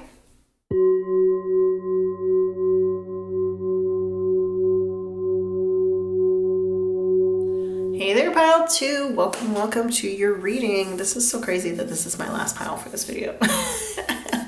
I'm just like, this is weird. I don't think I've ever done a 2-pile video before, but anyway. Welcome pile 2. We're gonna find out about what their intentions are for you. Pile 1 was like a lot longer than I expected, so who knows? Honestly, I don't know what's gonna come up here. I don't even know who we're talking about, but whoever is on your mind, whoever your intention is while you're watching this video, we're gonna find out, pile 2, what are their intentions towards you? This could be friend, family member, romantic partner, crush, anybody. All right, whatever. We'll figure out I was about to say the basics. I don't know why I was gonna say that because it doesn't even make sense. We'll figure it out together. All right, let's see. What do we have here? Emotional freedom. Ooh, this is exciting. Look at this horse. The horse with the rainbow wings running off. There's an owl. There's a rabbit. There's snow falling down. This is just like you being free. Running wild and free. What's that song? Young, Wild and Free by Wiz Khalifa. Yes. This is also making me think of that movie about the horse, like Spirit or whatever. I actually don't think I know what happens in that movie. I just know it's about a horse. Yeah. But yeah, running wild and free. And this is actually a Pegasus. It's a Pegasus. I was like, is there a horn on it? Is it a unicorn? No, it's not. It's a Pegasus. So this is like, not only do you have the ability to run wild and free, but like you have true freedom. Like wings. Like Red Bull gives you wings. Like that's what I'm saying is wings. Like you could do anything, be anything, go anywhere, do anywhere, do and be whatever you want. Wings are appearing here twice with the owl and on the horse. So this is just like, this person's intention is definitely to set you free, is to let you go, is to support you on your journey as you do that. And we'll get into it further and deeper, but like, I do not see any negativity here as of yet. Pile 1, I feel like there was that element of like being, the wings came up in pile 1. That's how I'll say it. The wings came up in pile 1. There were different types of wings, but I think pile 1's person kind of wanted to like hold on to things, whereas this person is like, spread your wings and fly. What is that song? I don't know. But now I'm also thinking about Fly by Nicki Minaj and Rihanna. I came to win, to survive, to conquer, to thrive. I came to win, to prosper, to fly. Okay, so yes, this is like the vibes. This person, I think genuinely, they see how hard you work. They might have a crush on you. Okay, that's coming through. And I did say the word crush, which I definitely did not say in pile 1. This person might have a crush on you, and the reason why I say that is because when I said sees, like they seize you, it made me think of Lil C's and that song that they did with Lil Kim. Crush on you. If you know, you know. Go listen to it. This person definitely could have a crush on you. Okay, hey. But yes, I think that what draws them to you, like what makes them like you so much, is just how emotionally unencumbered you are. And I think that you have this level of like security and attachment, but also detachment that makes you like very alluring. It's like if you are somewhere, it's because you choose to be there. If you're somewhere, it's because you're choosing to be there. You're not being forced to be there. You're there because you want to be there. You know, you have this gentle side to you. You have this wise side to you. You have this hardworking side to you. But you have this freedom also that like can't be broken, can't be tamed. Miley Cyrus coming through as well, okay? And now I'm also thinking about Unbreakable Kimmy Schmidt. I'm thinking about the theme song, Unbreakable, they're alive, damn it, right? The unbreakable aspect is coming through. Now I'm thinking also about Call Me Unbreakable, Mr. Glass. That's a Kanye West lyric. I don't know what song that's from. Any of these could be identifiers or confirmation for you, by the way, any of the things that I'm bringing up right now. We are going to go through a lot more in this reading, but yeah, Unbreakable. I really like that. I like that about you, and this person likes that about you too. So, crush energy. Okay, cute, crush. Now I'm thinking about that song, Crush. What is that? It's not Crush by Jennifer Page. It's a different song. I don't know what song it is, but it's something. It's next. We're gonna get this one here. This is the Prism Oracle. Spirit, pile 2. The person that's on their mind, like the person that they came to watch this video about, what is that person's intentions towards pile 2? What is that person's intentions towards pile 2? Interesting. We have anxiety here in the reverse. They do not want you to worry about anything. Honestly, it's like if they could take care of all of your fears, all of your anxieties, all of your fears, anything negative in your life, like they just want you to chill the F out. And if they can help you to do that in any way, shape, or form, they want to, okay? It's giving very much daddy energy, okay? Is there any, let's see. I was about to see if I can pull another card, but I'm not going to. This is just like, they want to help you. They want to allay all your fears. They want to help you get all your ducks in a row, okay? Because they see all these like beautiful things about you, but you may suffer from anxiety, or you may just be like a little bit scatterbrained sometimes. You might not have like the best memory, even though you're very wise and very smart. We do have this rabbit here, and like the rabbit just makes me think of like, you know, possibly being fearful. Rabbits definitely have like a reputation for fear and anxiety, but also I don't think that, I don't quote me on this, but like I just get the impression that they don't have very good memories, or like their memories are short. Like they have a lot of short-term memory, maybe not a lot of long-term memory. I don't know where I got that from, but that just is what it's making me think of. So this person, they definitely like really want to help assuage your fears. I don't know why I just started thinking about Julian Assange. Okay, I don't know what that's about, but that's weird. Anyway, and I can't even look up who that is. Is that the WikiLeaks person? I can't even look up what that is because I don't have my phone with me. My phone's charging in a different room. So yeah, I don't know. I did change the lighting from pile 1 to pile 2. It's kind of like a clear reset. So now we're using like a blue light.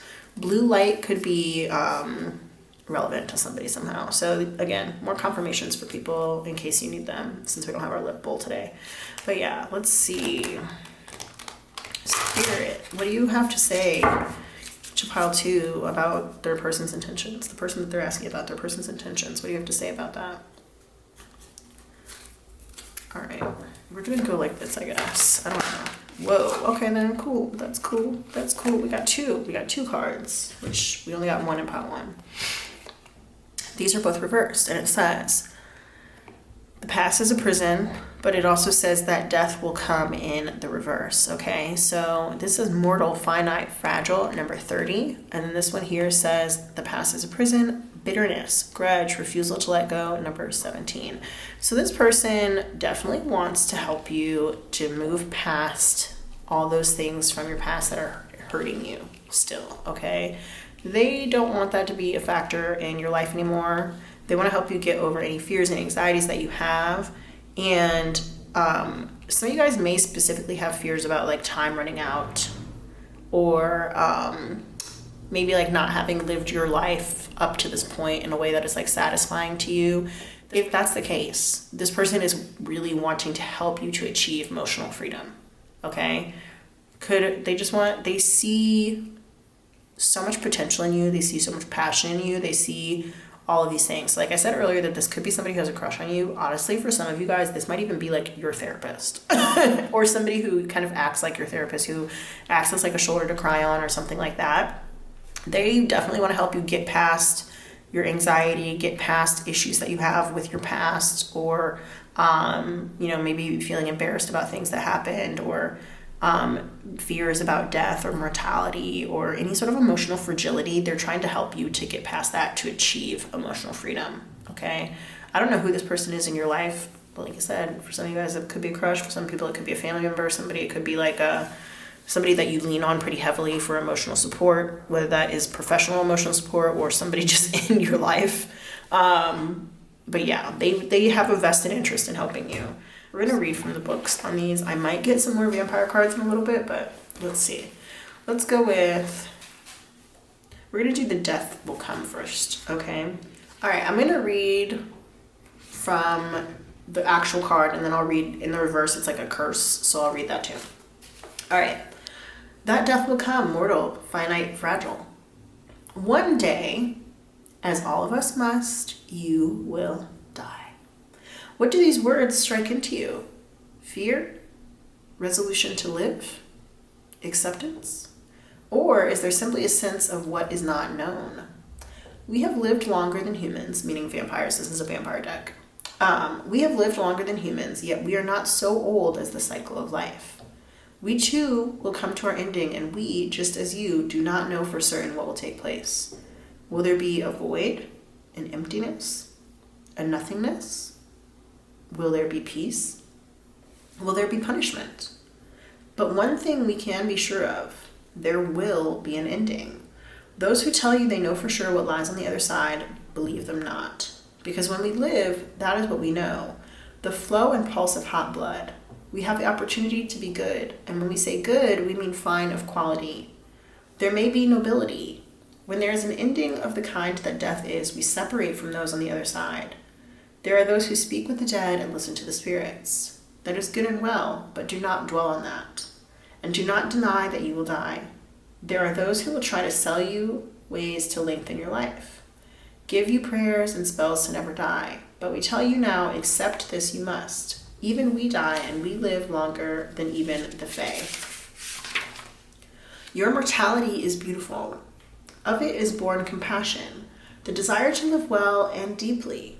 In the brevity of human spans is the impetus that drives you to explore, to go further, and to create rich experiences. In the full understanding of your mortality and its beauty, you will begin to explore the potential of being alive. Now, It matters not if you have many more lives to live, have lived before, or will live again. All that matters is now and what you do with every moment you are blessed with. So I like how that really ties into the idea of like the past is a prison, right? Because it's like living in the moment, living in the now, not letting the past hold you back. So whether you have a past with this person or again, you're maybe just like go to them for guidance or whatever. So for some of you guys, you might be asking about like your psychic or another tarot reader or whatever, right? Again, your therapist, something like that. Teacher. Somebody who helps you to find that emotional clarity that you need.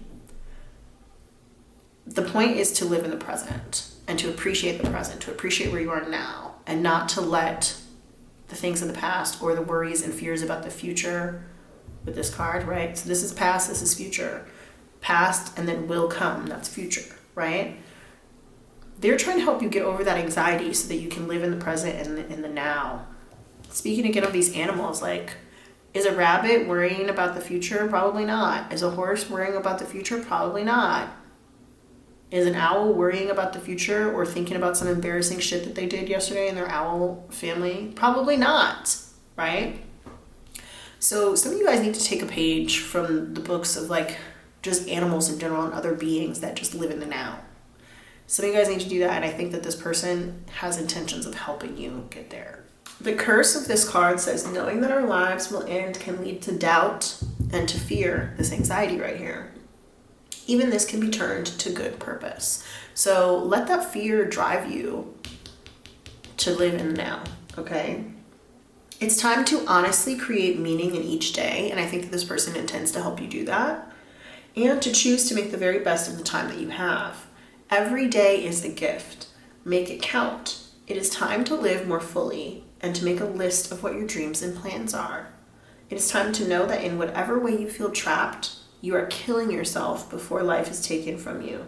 Kill the thing that is killing you, all right? So that's a great advice, honestly. I think that this person is definitely trying to like help you to treat every day like a gift and to really cherish every day. Even if they're not doing that yet, that is their intention. They want to do that with you. It's making me think of, and I did bring this up in pile one, it's making me think of that movie/book, Along for the Ride by Sarah Dessen. There's these two characters in there, Eli and Auden, and they go on like a quest because Auden, she is kind of like one of those kids who grew up too fast and she didn't get to do a lot of like the silly things that kids do. And she's about to go to college. So Eli helps her to kind of like get in that playful spirit and accomplish all these tasks, like maybe like being in a food fight or going in a, grocery cart race, stupid, silly things, right? But just like helping her to make the best of the time that she has and to make every day count. And that's actually really poignant for him because he has been like closely affected by death of a loved one too. So it's like he has this idea of, like life is short, right? So whoever this is, they definitely want you to realize that, we don't have all the time in the world, and that's not a reason to be sad or anxious. It's a reason to live Moss. Live Moss Taco Bell. Some of you guys might be eating Taco Bell, or Taco Bell could be significant. Maybe you and this person go to Taco Bell. Maybe you just went to the drive-thru, or you guys go to the drive-thru together or something, but it's a reason to live Moss. Live more, okay? Moss is more in Spanish. That's so funny that came up because, of course, I was not intending on saying that, but that's hilarious. That does also make me think of, like, Drake, More Life, right? So I also have this, like, saying that I've been wanting to get tattooed, but I never have. Maybe I will, but I probably won't. Who knows? I doesn't know. Doesn't matter. But it was in Spanish. Viva con más fuerza, amo con más libertad. Live with more force, love with more freedom. And it's, being in the moment, living with more force, doing the things that you want to do, and doing them wholeheartedly. Love with more freedom. Don't be afraid to love somebody. Don't be afraid to give your love to people. Don't be afraid to receive love, right? That freedom is really important. And especially thinking about the idea of like the past is a prison versus freedom. Yes. So be free because you're free to do what you want to do. Go and live your life and do what you want to do. Some of you guys might need to go dancing. This person might want to take you dancing. That might be part of the intentions as well. Raves, electronic music, that kind of thing could be coming through as well too. All right, so with the past as a prison, I want to read that one. I don't know if I'm going to read the whole thing or not. We'll see. All right, so don't let yourself be the person who tells like a tragic story to yourself over and over again about things that happened in the past. Like, you can't just keep reliving the past like that, because it really does keep you emotionally trapped. You're trying to find emotional freedom. Freedom, prison, we just talked about that. I literally didn't even make that connection until just now. Just now. Emotional freedom, the past is a prison, right? So yes. Don't just like rehash old shit in your mind day after day, moment after moment, over and over. And I know it's easier said than done, especially if you like suffer from anxiety and like clinical anxiety and stuff like that, OCD, any of those kinds of things, and you have the tendency to ruminate. But like, seeking emotional freedom, this person really wants to help you find it. This also is making me think of The Fault in Our Stars, that book by John Green. In the movie, it was Ansel Elgort, I think is his name, and then Shailene Woodley. But, you know, Shailene Woodley, her character has cancer, and then she meets this guy at like a support group or whatever, and they end up becoming close, and he, you know, wants to help show her that like life is worth living, because sometimes she's like on the verge of giving up her fight against cancer, you know what I mean? So also now I'm thinking about Me and Earl and The Dying Girl. So those kinds of movies are coming, or those movies and books, because I think all three of those were adapted into books, or adapted from books into movies, those are coming through. You and this person, like, you might have a book club together, or you might really like to watch movies together, or you might like to talk about books and movies together, talk about media. Lost media is also coming up too, maybe even Lost, like the TV show Lost. But I think that this person, they may even have gone through something that you don't know about. Like, they may have gone through a death of their own, a death in the family, a very serious accident, something that kind of like made them cherish life a lot more. Some sort of kind of maybe a brush with death or something like that. Or they could just have like a very kind of like carefree attitude or whatever. Or they kind of just like recognize like how awesome it is that we're here, and like the probability of us being here on this planet is like so small, and so the fact that we're here is actually like really important and big in and of itself, and so they take advantage of every day. Like, this person is somebody who has that kind of attitude, or has had something really serious like a brush with death happen to them, or like I said, they maybe like lost a loved one, and so they really want you to stop having so much emotional shit like dragging you down, and kind of to see how incredible it is that we're here, and to take every day as it comes, and to try and live Moss. Live your best life every day, live Moss, right? That's the vibes that I'm getting for this pile. So I really don't know who this person is to you, but they definitely want to help you with that emotional freedom, and just freedom in general. Yes, live Moss. Okay. Why do I want to keep saying that? Taco Bell coming through. Anyway. I'm literally, when I said Taco Bell coming through, it made me think of like being in a Taco Bell and like being like, coming through, like elbowing your way to the front to make your order, or like to go grab your sauces or whatever, you know, something silly. I do definitely think that this person brings like a really cute silliness to your life, maybe that you did not have before. They may bring out a silly side of you or something like that, you know. But yeah, there's like a cuteness or a silliness here. And it just does not have to be a romantic connection. I think whether or not it's a romantic connection, this person is also teaching you to romanticize life. Okay, that is very important. This person is teaching you that it's important to romanticize life. So whether or not you feel romantically for this person, doesn't matter. Romance is in the air, because it's romanticizing life, darling. Romanticizing life, honey, okay? Darling, when I said that, it made me think of Mariah Carey. Yeah. It also made me think of like being out at the gay club or something like that. But yes, okay. The curse with this card, the past is the prison, because it's in reverse, says, your kindness and desire to help may be creating a situation where you are hearing a great deal of negativity. I kind of think that this might be the other person hearing it from you. Okay, so check yourself before you wreck yourself, okay? It's having an impact on your energy. Please take steps to remove this influence and to listen less. So for some of you guys, this could be like about your own mind, right? You hearing a great deal of negativity in your own mind, especially with this anxiety card here. It's unresolved and you're not, on your own, you're not able to resolve it. Whether, I don't want to say you're not doing enough. I can't say that. But on your own, you're not able to resolve it. And I think that your energy is not only bringing you down, but it can be bringing other people around you down too. That's not to make you feel bad. I'm not trying to make anybody feel bad. Sometimes shit just happens, you know, but this person definitely wants to help you to move past that. And they want to help you to remove the negative influence in your life or in your mind or whatever. That's not saying remove this person from your life. That's not what I'm saying at all. It's more of like the negative thought patterns, the negative energy, the anxiety, the negativity. And if there is another negative person in your life, then I think also they might be trying to help you to get away from that too. To be free, to do what you want to do. That song. Who's that song by, like Nate or somebody? Be free. To do what you want to do. You gotta live your life. To do what you want to do. Okay, something else that this card says. I'm not gonna read the whole thing, but it says, I will, because it really ties into what I was saying. I was like, this person who you're asking about, they've gone through something, okay? And this card actually even specifically says that. It says, find those who have suffered and who have moved on, for they are the great hearts, the ones who have the most to teach. Find those who have suffered and who have moved on, for they are the great hearts, the ones who have the most to teach, and who have the greatest souls.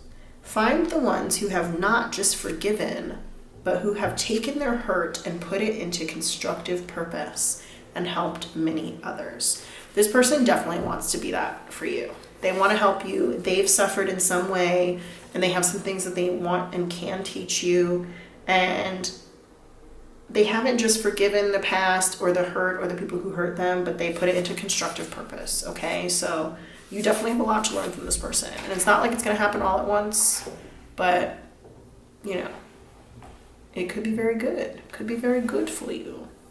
All right. Is there more? There might be more in this deck, Claude. All right, let's go. Is there more with this message, Spirit? Yep, here we go. Another card about death. Come on. Death rites in the reverse. Saying goodbye, formal occasion, honoring lives, number 11. So honoring lives keeps coming through. Like, they really just want you to honor the life that you've been given, babes. They just want you to honor the life that you've been given and recognize that it is a gift. You need to take advantage of that gift. Somebody could be helping you get over a very specific grief. Okay, some of you guys might have lost a loved one recently. You might have lost maybe a family member or a pet, somebody who was very beloved to you. I think that you lost them. Even if it wasn't an actual death, it could be that like maybe they left, they moved away, and you don't only get to see them every so often or whatever, right? But I think you're going through a period of grief at this point when you're seeing this video. Maybe the grief happened a long time ago, and you're still kind of dealing with it now. I'm now also thinking about Monte Carlo, and that makes me think of two things. One, Monte Carlo, the movie, is what I was just referencing. That is with Selena Gomez, Leighton Meester, and some other girl who I can't remember her name, but I'm also now thinking about the song Monte Carlo by Remy Wolf. Anyway, in the movie, Leighton Meester plays this girl named Meg, and her mom passed away possibly from cancer. She was in the hospital for a really long time, and Meg would like visit her every day, and after her mom passed away, she was like devastated. And she ends up meeting this boy, Riley, who he himself had gone through a really bad accident, and he had been in the hospital for a really long time, and so he had like a brush with death, like I was talking about earlier. And so they were able to kind of like understand each other's grief, and he really encouraged her to live her life in a way that like would honor her mom, and to have fun, and to kind of like let out her feelings and find that emotional freedom. There's this whole scene where they're like screaming off of a rock together, you know, because she hasn't been able to release all of the pain and the grief that she's been going through. So Yeah, some of you guys could like literally be getting over or going through a grieving process, and it could be really difficult for you, and this person could just want to help you to solve that, help to kind of quiet your mind, help to like help you to see the beauty in life and that life is worth living, and to get to that place of emotional freedom, and also to like honor the people who you lost or the beings that you lost, even if that loss was just yourself, a different version of yourself, or if it was another person, honoring them through your actions that you take today and every day. That's pretty beautiful. But yes, this person very much cares very deeply for you. They care very deeply for you, and they really want the best for you, but I think that it hurts them to see you struggling. And I also heard floundering, like it hurts them to see you floundering too. Floundering makes me think of Flounder from The Little Mermaid. So some of you guys may have like voice issues, have lost your voice, or maybe feel like you can't speak up about certain things. That makes me think of Maya Angelou. I Know Why the Caged Bird Sings. She went through something very tragic and devastating and harmful when she was young, and she stopped speaking for like years. It also makes me think of Kamiko from The Boys as well, because very similar thing. So psychological mutism coming through. All right, so I think let's read the curse on this card just in case there's any messages for us there. I think I want to go to money card, no. All right, you guys, I apologize for the glare. Also, my camera got cut off. Anyway, I'm not going to read the whole thing. I'm going to read part of it, but it says, the angel of death does not only come to assist the soul that has passed over, but they also come to assist with the ones left behind. And what comforts those who remain on earth are rites, ways to say goodbye, honorings and reverence, and memories and mirth. It may be time for you to consider those who have gone from you or who may go, and know how you would honor them and remember them and send them on their way. What rites will you prepare? Ones to help carry the souls into the arms of the angel of death? Consider what will comfort you when you are on your way too. Know that it is not morbid to contemplate the ending of this mortal time for you. There is so much beyond that last breath, the last glimpse of light of the sun, so the angel of death assures us. But her job is to stay in the borderlands. She knows little of heaven, for it is a memory. She knows of humans and of the creatures of the earth and their souls, and have taken them across the veil. If you are deeply grieving and in pain, this card signals that you will soon receive divine support, relief, and assistance. And I think that this person intends to be that support, relief, and assistance for you. Okay. Feeling that death is final and losing hope in the purpose of life, being trapped by grief. This could be a description of how you feel, whether it's about yourself or somebody else. And then it says to work with this card, work with any fear that you may have around death and dying, and transform this through preparation, contemplation of your legacy, and considering the interactions that you've had with deceased loved ones. Okay, so yeah, this person definitely wants to help you out in this space. So if you're grieving, I am so sorry for your loss, whatever it is that you've lost, whoever it is that you've lost. I definitely know how that feels, and it's a tough time, but just know that this person, like, their intention is to help you. So it's your choice if you want to let them help you or not, but that is their intention, is to help you. All right, we're going to go into these cards right here. The Archetype deck by Kim Kranz, The Wild Unknown. Spirit, guides, angels, benevolent ancestors, higher self, thank you for helping me to tap into the energy of pile 2. They want to know what their person's intentions are, what they're asking about. Can you tell us more about this? Okay. I don't know if I should mention, whatever, anyway. What can you tell us about this person's intentions towards pile 2? What else can you tell us about their intentions towards pile 2? I'm going to just cut the deck. I'm going to cut the deck right now. Let's see. So yeah, this could be a situation where you like maybe tried something once and it didn't work. And then maybe you tried or are considering trying again. Something like that. What do we have here? You guys, I can't make this shit up. I can't make it up. You see this? The healer. This person has intentions to help heal you, okay? Help heal you emotionally. They want to help heal you, okay? This is definitely with like root chakra, solar plexus chakra, sacral chakra. They really want to help like from the ground up, help you to feel secure, help you to feel emotionally ready. They want to help you to make plans for the future, right? We talked about that. So yeah, you might feel like the future is not worth making plans for, but they want to see you be your best self. I'm just being my best self, better than me being someone else. Chris and T, that's a song, I think it's called Best Self.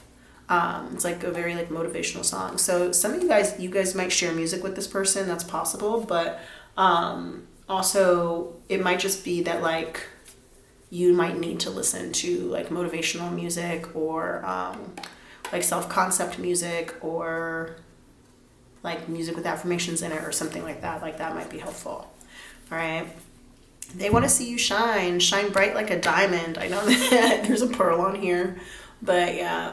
Also the movie Pearl, or like the X movies, like X, Maxine, Pearl, any of those might be relevant somehow.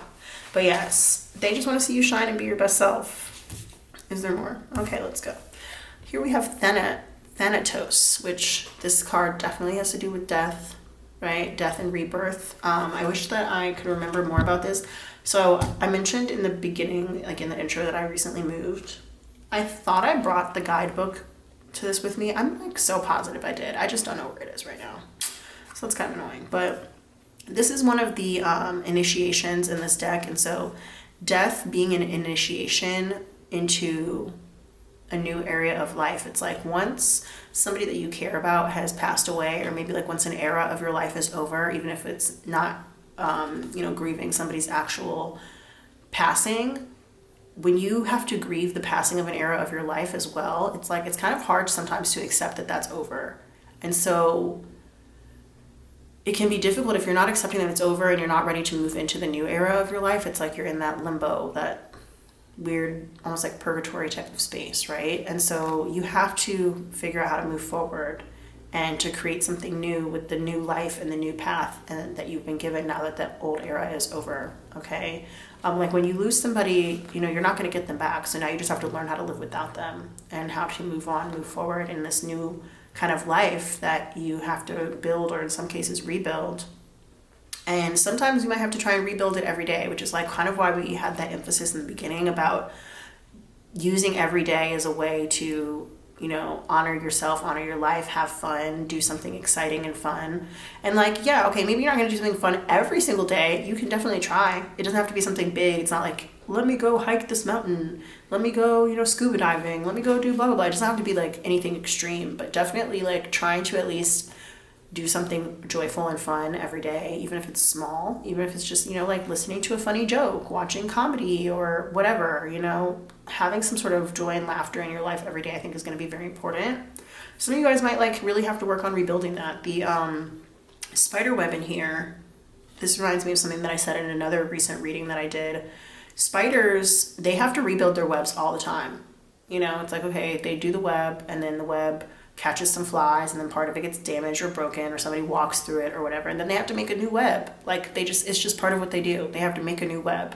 And so you might have to spend time remaking a certain part of your life every day, remaking a certain part of your mindset every day, making your bed every day, making the bed is actually, I think, is a good example. I don't want you to take it literally, but it's like this whole idea of like, I literally have to wake up, and you don't have to do it every day. You don't even have to do it at all. But the fact that you could do it and it would add something to your life, not only does it add like cleanliness and order to your life, but also apparently people who make their beds every day are like 2,000% more likely to be millionaires or something like that, right? So like those kinds of good habits. But it's a good example because like every single night you're going to sleep in your bed. So you have the choice every day to get up and make it, or you don't have to. You know what I mean? So if you choose to make it, then you're like adding something positive to your life. So it's like making those positive choices every day and having to remake something every single day. It can seem exhausting at first, but eventually I think it just becomes like a habit and a way of life.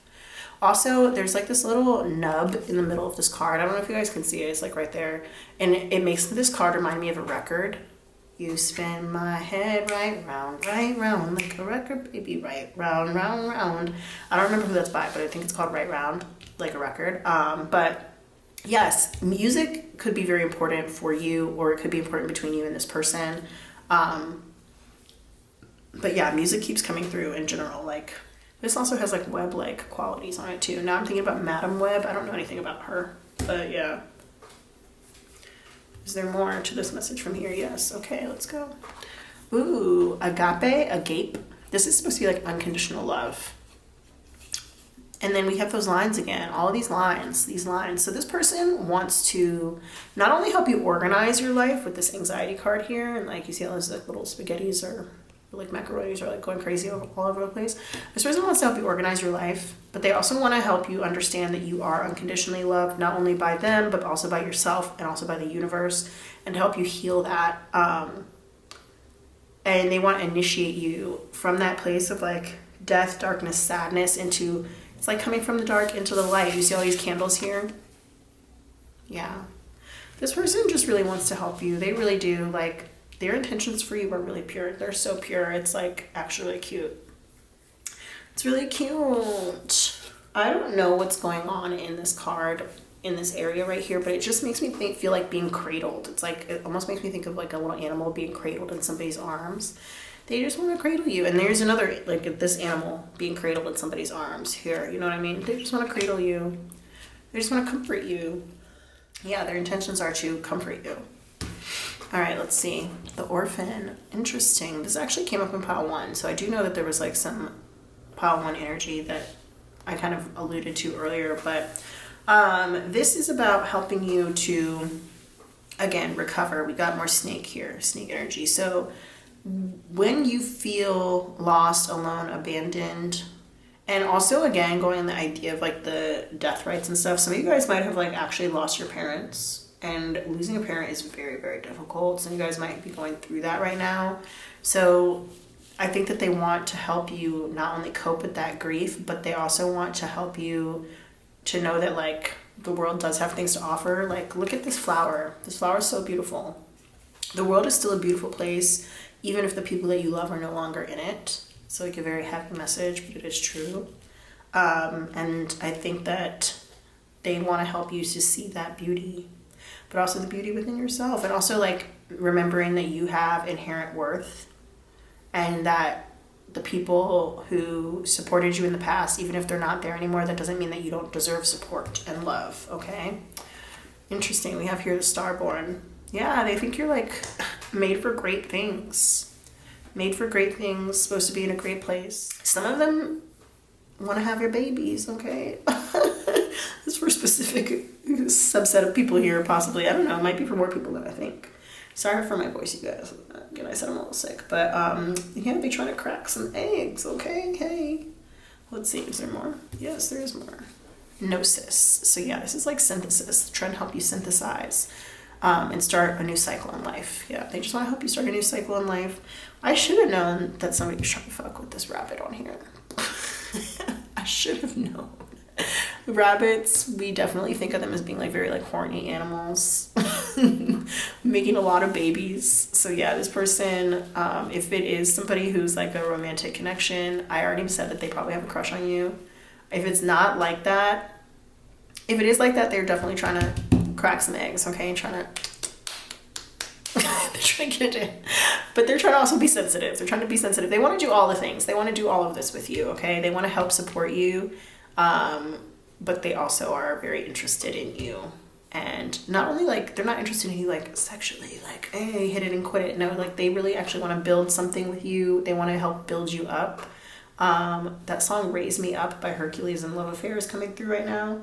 But yeah, they want to help build you up, and they are really interested in a future, like building a future with you. Interesting. It's like they want to turn the wheel. They want to turn the wheel. There's more, the river. They also want to help you let your feelings like flow. Some of you guys might be bottling things up, so they want to kind of like help you to let it flow, okay? Like, open up, babes. That's what they're saying. Bro, okay, not everything can be horny. This is crazy. I'm sorry. I just keep getting like some horny messages that are coming through. So when I was like, let it flow, I said, open up, babe. The next thing was like, open up them legs. Stop. It's like, immature for 1 second. And I think also that's another thing is I mentioned that this person has like very silly energy. That's not to say that they're immature, but I think that part of that silly energy is going to actually like really help you to get that joy in life that I was talking about. They might really be one to like make you laugh, make you smile, make you reach a good climax, if you know what I'm saying. They're dedicated. They're dedicated to helping you over that hump. My humps, okay? That is a Black Eyed Peas.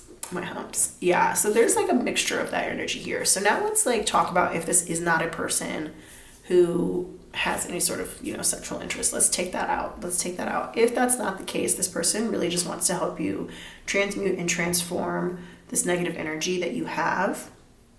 There also could be something to do with Kundalini coming through here. So it might be introducing you to Kundalini practices, Kundalini yoga. They could just introduce you to like affirmations, chants, mantras, those kinds of things. And then really they want to help you open the floodgates of your emotions in a controlled channel. Okay. It's not like they don't want you to be overwhelmed, but they want you to help like undam the river. Okay. It's like all of the blockages, that emotional blockages that you have, they want to help clear that out, clear out the refuse so that the emotions in the river can run freely. Speaking of running freely, we have another horse here. There's another horse here on this card. So the horses are horsing. So it's like, look at this dark horse and the light horse. Trying to help these these two horses meet in the middle so that they can interact with each other, run together, right? It's like those more tough, possibly even like negative emotions are meeting like that light, airy feeling and being able to interact together, and honor both of them, honestly. Honoring both of them. So we have this idea of synthesis here because we've got this like darkness, this wheel turning and turning. It's like feeling like, all the wheels of your mind are being a cog in the wheel. And then we have this like beautiful rainbow, like snake kind of situation. But actually the eye is like a bird. I'm like a bird. I only fly away. I don't know where my home is. I don't know where my soul is. Nelly Furtado. I'm like a bird. I only fly away. I don't know where my soul is. I don't know where my home is. Baby, all I need for you to know is it's not that I want to say goodbye. It's just that every time you try to tell me that you love me, oh. Okay, I'm sorry. That's like terrible, but I really want to keep singing that song. So go listen to it. And so it's like, even if, and the rest of that song or the rest of that verse goes like, tell me that you love me each and every single day. I know. Even though you tell me you love me each and every single day, I know that I have to eventually give you away. So it's like being okay with having what you have and the time that you have it, because nobody's going to stay in your life forever, whether they leave because of something tragic or they leave because it's just their time, or they leave because it's just like, maybe you're moving on in life and it's, time to let a relationship go. Nothing lasts forever. So you have to learn how to appreciate things in the time that you have them, right? So even though you tell me you love me every single day, I know that eventually I'm going to have to give you away, right? So learning how to appreciate what you have, appreciate the relationships that you have, and to honor them in that time that you have them. Like, give us our flowers while we're still here, right? Give us our flowers while we're still here. Don't wait until we're gone to give us our flowers. And I said this before. This might be another connection from pile 1. I don't remember if I said it in this pile or not, but there was this tattoo that I was thinking about getting. I've been thinking about it for like over 10 years and I haven't gotten it yet. I was going to get it down my spine, but I'm afraid of spine tattoos. So I don't know if I'm ever going to get anywhere else, but it was Viva con más fuerza, amo con más libertad in Spanish. And I made that up, but I made it to say live with more force, love with more freedom. And so the idea of like loving with freedom, right? Emotional freedom, literally being the first card that came out when we asked about their intentions, is like learning how to love more freely. If you love somebody, let them know. If you appreciate somebody, let them know. You don't always have to keep those things to yourself. And I think learning how to be okay with like giving that love away Give you love, give you love. Hey, there's that song, Give Your Love. Who's that by? I don't remember. But like learning how to, give that love is going to be really important. And sometimes it's like, sometimes I think we're afraid of, letting people know how we feel, giving your love away, because it's by Da Break, DA space BREAK, Da Break, give your love. For people who are still kind of like in that lack mindset or that loss mindset, sometimes it can feel very scary and like weak to let people know how you feel, to let people know that you love them, or even that you like them, or that you have a crush on them, or whatever, right? And in my own personal experience, keeping that a secret does not benefit anybody. It doesn't benefit anybody. The sooner that you're able to tell somebody how you feel about them, the better. That's really how I feel. And it's not like be overbearing about it, and if you don't love me back, I'm gonna come after you or whatever, blah, blah, blah, right? But it's just like, it's not ever a bad thing to let somebody know that you appreciate them, you care about them, you love them. There's something about them specific that you really care for, whatever that is, right? Like, let's say you have a crush on somebody and you really like the way that they dress, or you love the way that they laugh, or whatever. Like, go ahead and tell them, like, your laugh brightens my day, or I always look forward to, seeing what outfit you're gonna have for the day, because it just is like such a fun thing that you do, and I just, I always look forward to it. You don't have to like tell them in a creepy way or a forceful way or whatever, but like there are so many ways to give people their flowers. There's so many ways to let people know that you love them, care for them, appreciate them, without being like, I love you, without being creepy, without being weird about it, right?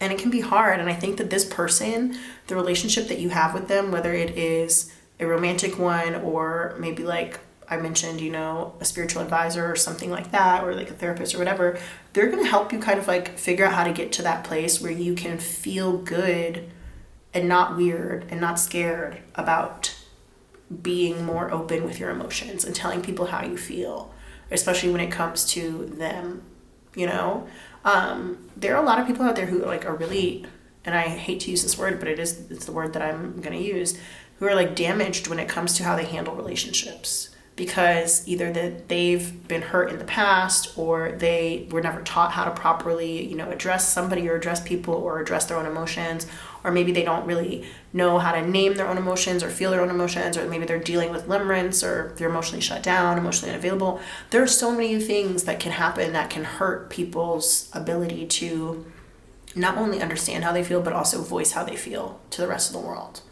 And this person is going to help you to kind of like move past that, and it's going to help you to heal that. This is like really beautiful, because it's like once you do and you heal that, look at all the love that you're going to be able to give out, and also all the love that you're going to be able to receive. It's going to be like just this beautiful, beautiful thing. I'm going to let you guys see this card more. That's going to be you. They want that to be you. That's their intention, is to help you to be your best self. Chris and Teeb, best self, goes into it. I'm just being my best self, better than me being someone else. Is there more? Hold on. All right, there is more. Ooh, the Creator. Look at this. Look at these cards, how similar they are. See, you were just talking about, look at that. So this person is actually also really looking forward to helping you get into your creative bag, okay? They want to see you in that like artist space, whatever you take as art. Art does not have to be like physical drawing, painting, collaging, visual media. It doesn't have to be that. It can be music. It can be the way you build relationships. It can be interior design. It can be literally be like, I think there's an art to everything. And so you kind of understanding how you can process and heal and then bring some sort of beautiful creation to the world. And also like art maybe even was too limited of a word. Like bring some creation to the world, because this is the Creator, right? Bringing something into the world is like, there's no better feeling. There's nothing better than that. So yeah, for some of you guys, they want to be like, let's create a baby. For some of you guys, that is that. But for others, if it's not like that, it's like they just want to help you to tap into that creation energy that you and me and we all naturally have creator energy, and they want to help you tap into that. So maybe what you create can help other people, you know, from the experiences that you've had. It's possible that you can help other people who have been or will be in a similar position to where you have been / are, right? Yes, I love that. Is there more? Okay, so we're gonna go now with this, the tarot. The tarot. Love the tarot. That's why I do this, because I love it. But yeah, let's get the tarot out and let's kind of see things from your perspective. I think that we've seen a lot of like the pain and stuff that you've been going through. So Spirit, whatever you feel like the tarot needs to tell us about this message for pile 2, go ahead and let's get that out. Thank you. I can be a dreamer from a dream. So I've been like, for the past 24 hours, literally obsessed with this song that my friend showed me. It's called Favorite by Fontaine's DC. And I cannot get it out of my head. It's so good. Anyway, go stream it. Just kidding. I mean, you can if you want. All right, let's do this. So yeah, what do we have here? The Bachelor in reverse. You might think that this person is either a player. You might think that they're too controlling. You might think that they're trying to control your life. You might think that they are... Alternatively, the way I'll say this is that you're not prepared or ready to be in your own environment or in control of your own destiny. All right, we also have here the 9 of Cups. This is Fantasy Suites on the bottom, but something about this is not ideal. I think that you either you might like this person, but there's something off where you're kind of like, it's not like my dream. It's not my dream partner. It's not my dream therapist. It's not my, you know, it's not perfect. There's something, most of it's good, but there's something that is just like, I wish that it was a little bit better. And I'm thinking now if it's like, let's say that it was a psychic we're talking about, you're asking about your psychic's intentions, which is like such a weird, whatever. Somebody might be doing that. Okay, so let's say that, and you really like the psychic, but you have to travel, you know, an hour on the train to get to her, and she doesn't do video calls. You know what I mean? So it's like you like them, but there's something that's just like annoying or not ideal or inconvenient or whatever, right? So yeah, I think that it's like it's not exactly what you imagined that it would be. And so you're kind of like inclined to try and walk away from it. So I think that you just are really on the fence about this person. I think you're not totally convinced. We have here the 4 of Rings, the 4 of Pentacles. That actually came up in pile 1 too, so that's interesting. Cards that came up in pile 1 were these 2 right here, and they're like right on top of each other, so that's weird. But I think you would prefer to kind of hold on to the hurt. Hold on to the hurt and hold on to the pain. You also might have a tendency towards being possessive of people and things, and this could be because you have experienced loss in the past.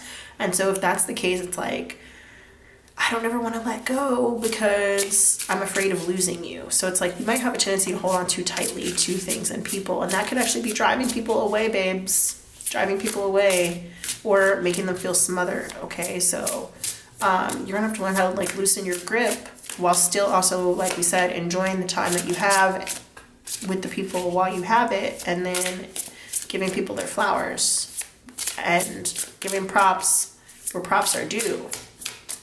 You know what I'm saying? Is there more to this message, Spirit? I only take cards that come out face up, so you might have a secret. There we go.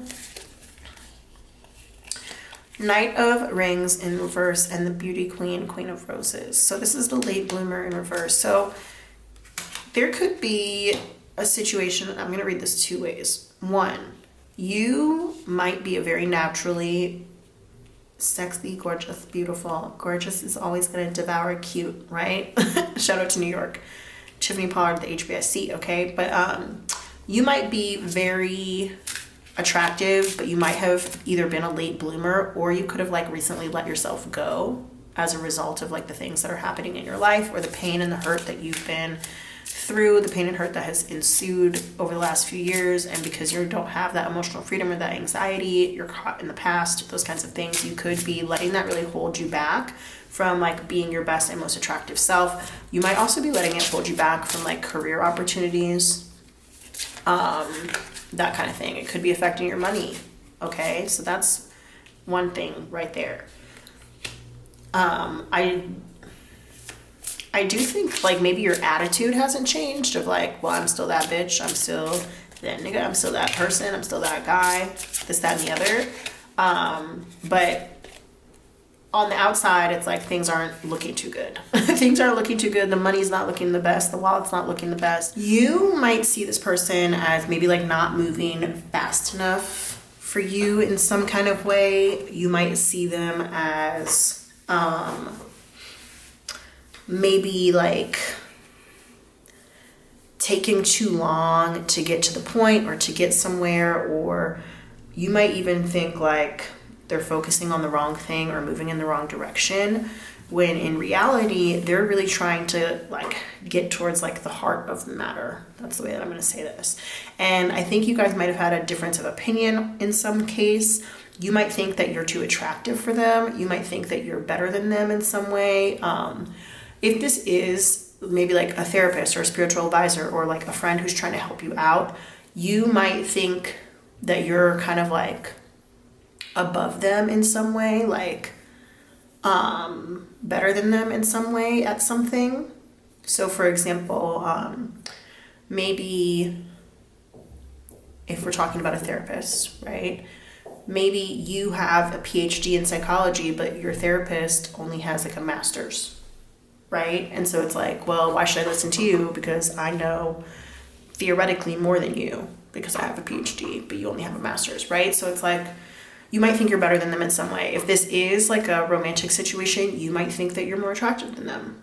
And you're kind of like, I don't really want to give this person a chance because I think I can do better. And then also maybe they're not being like as pursuant or as active as I want them to be, right? So we have those two things. This person, I feel like things could be you might just perceive that things are at a standstill with this person right now, or you might be trying to actively put a stop to certain things. But I think that this person has a lot of staying power. I'm also going to say you might perceive this person as being kind of boring or uninteresting. And maybe they've just, learned how to live life a different way than you. And it could be that you have something to learn from them. That's possible. With the 5 of Swords here in reverse, and it's saying tattletale, that is where I'm saying that there could be a difference of opinion. You guys might be getting over it though. Or there could be something that this person said to you that you didn't like. You could feel in some way like this person like told on themselves. Maybe like there's something that you wouldn't have known or wouldn't have found out, but they ended up revealing it to you, and maybe it's not that attractive. Maybe it's not that good or that important. But I definitely feel like this person, you recognize that this person is like either is or has the potential to like come to you with their heart in their hands, especially if this is a romantic situation. If this represents you, then you definitely recognize that you, again, I hate using this word, but it's what the word that it is, damaged, that your heart has been damaged. And you know what? Now I'm thinking about that song by TLC called Damaged. I'm all out of love. I'm so much to manage. I think you should know my heart's been damaged. Right? Falling in love. There's one disadvantage. I think you should know that I've been damaged. Do-do-do-do-do-do. Oh, that song was a jam. R.I.P. Left Eye, Lisa Left Eye Lopez. That was after she had passed away, sadly. But yeah, it's like thinking about that again. It's like after the end of an era, there's no choice. You can either let something that whole thing, you can let it go away, or you can try and create something new. And so like what T-Boz and Chili were able to do after losing Left Eye is that they grieved, but they also were years later, they did end up making new music, right? Making something new. So there's a big damage here in your heart that you do not want to acknowledge. You do not want to acknowledge, okay? I think you're getting ready to acknowledge it, but you're not ready to commit to a course of action to actually get better. That's what I'm getting here with this Hierophant. You're not willing to commit to going to get help. You're not willing to commit to some sort of therapy or education or whatever that could really help you, possibly like a hospital or something like that. But yeah, I think that you are the type of person, and I'm going to circle back to this too. Some of you guys might be working on like making the outside look good, but not making the inside look good. Okay, it's like you look beautiful and pretty on the outside, but meanwhile your thoughts are like a jumble and you're just like having the hardest time. And it's interesting that this came out next to the anxiety card. I didn't even make that connection yet, right? Next to the anxiety card, it's like your thoughts are just a jumble, okay? And I think it's like because of that, you're just having a hard time seeing this person or seeing the situation for like all of the help that it could bring. And that's part of the reason why you're like, I don't look like what I've been through. And so because I don't look like what I've been through, you know, why do you think you need to help me? Because you shouldn't know that you need to help me, because I don't look unhealed. I don't look like I'm having a hard time. You know what I mean? Yeah, that's tough, but that's rough, buddy. Avatar: The Last Airbender. I spoke about Zuko a lot in the last one, but that was like something that Zuko said to Sokka when speaking of, okay, so Sokka had this whole situation where he had a crush on this girl, she became his girlfriend, and then she passed away, and she became the moon. If you've never seen Avatar: The Last Airbender, go watch it, it's fantastic. But he says to Zuko later on, he's like, yeah, my first girlfriend became the moon. And Zuko's like, that's rough, buddy, right? But Sokka is kind of like the perfect interpretation of this, because he's literally like at war in that TV show. So yes, he's mourning his girlfriend. Yes, he's sad about her. But at the same time, he has to live in the moment, because he doesn't know if he's going to live or die. He doesn't know if he's going to survive from day to day. You know what I mean? But he is a jokester. He loves to joke and make stupid jokes. And he's like the oldest one of the group. So he protects Katara and Aang, and like, he's just on it. He's on his shit. I don't feel like Sokka gets as much respect as he deserves, partially because he is like a very silly character, but there's a lesson to be learned here from him, you know? Take each day as a new opportunity to just like inject joy, find humor, and, you know, live your best life as you can. And that doesn't mean that you can't honor the people, because it's like every time he looks at the moon, he's going to think of Princess Yue, his girlfriend, right? He's always going to think about her, but that doesn't mean that he can't ever go find love again, or that he can't, you know, do his best every day to do what he needs to do. But finding a way to honor those that we love that are no longer with us, whether that is just like, you know, they're not with us at this time in our life, but they do exist on this earthly plane somewhere else, or they're no longer on this earthly plane with us, trying to honor that you had together by also living your very best life. They would want you to do that, okay? But yeah, I think that you are honestly being kind of like crippled by anxiety and negative thoughts. You do want to get over it, but you're not willing to commit to a course of action. So I'm going to go ahead and say that. Is there anything else from... All right, so let's go ahead and get some advice. We're going to use the Sacred Mysteries Chakra Oracle here to get some advice here.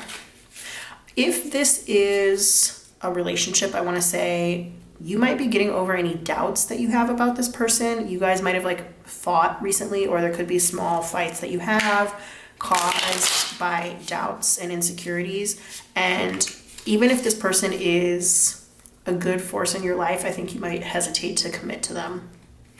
Okay, so yeah, I'm gonna put that because, again, I do think like you kind of feel like you could do better. They have a lot of positive qualities, but they're not the exact perfect match for you based upon like your ideals and your dreams and what it is that you thought that you should get or that you deserve. And they might not be like as smooth or as suave as you think that they are, right? Like I'm thinking about these two here. Yes, we got like the Bachelor here in reverse, and then we have the Queen of Wands here, Queen of Roses in the upright. It's interesting is the Queen of Roses that I've been talking about, like giving people their flowers. I didn't even think about that. You might think that this person needs to like pay more attention to you, give you more of everything. You definitely are the type of person to like generally, even if maybe not right now, but generally you would say that others hold you in high esteem. I don't know if you're always holding yourself in the highest esteem, but others people will tend to hold you in the highest esteem. And you might think that you are too good for this person, or you like outrank them in some way. With the Bachelor being here in reverse, that is the Emperor card in a typical tarot deck. So this person might have money, they might have like, things together in some way, but they could either be a workaholic, or they might be kind of controlling, or they might have maybe like an anger issue, which is very interesting because that's like not at all what I picked up earlier. So again, I think that this is like kind of maybe the way you see this person and not necessarily like the reality of the situation. You might also think that like them trying to help you, plan out your days or inject fun into your days is like them maybe being a little bit controlling instead of, letting you rot in bed all day or, live your day the way that you want to in sadness or whatever. You might kind of feel like they're trying to control you or something. So I do think that you see this person's good qualities, but it's just like there's something about them that I think that you don't like. And I think that that is kind of what's keeping this connection at a standstill here with this Knight of Rings, Knight of Pentacles in reverse. Okay, let's see, is there more? Let's go ahead and get the advice. Guides, angels, benevolent ancestors, higher self, please help me reconnect with pile 2. What advice do you have for them about this situation when we talk about this person, the person who they're asking about their intentions? What kind of advice do you have? This overall, I would say like it's a very positive reading. I think just the way that you see this person, you don't think that they're on your level in some kind of way. We have here oneness, and this is in the reverse. Interesting. Is there anything else to clarify that? Fortune in reverse. Okay, so this person may not have their money or their credentials together, and I think that that might be like what is kind of like causing you to stop fucking with them, to be honest. I kind of feel like they have all of the potential to be a dream person, but because there's something holding them back in terms of what they could be doing to move forward and they're not doing it, it kind of makes you feel like you're not super interested.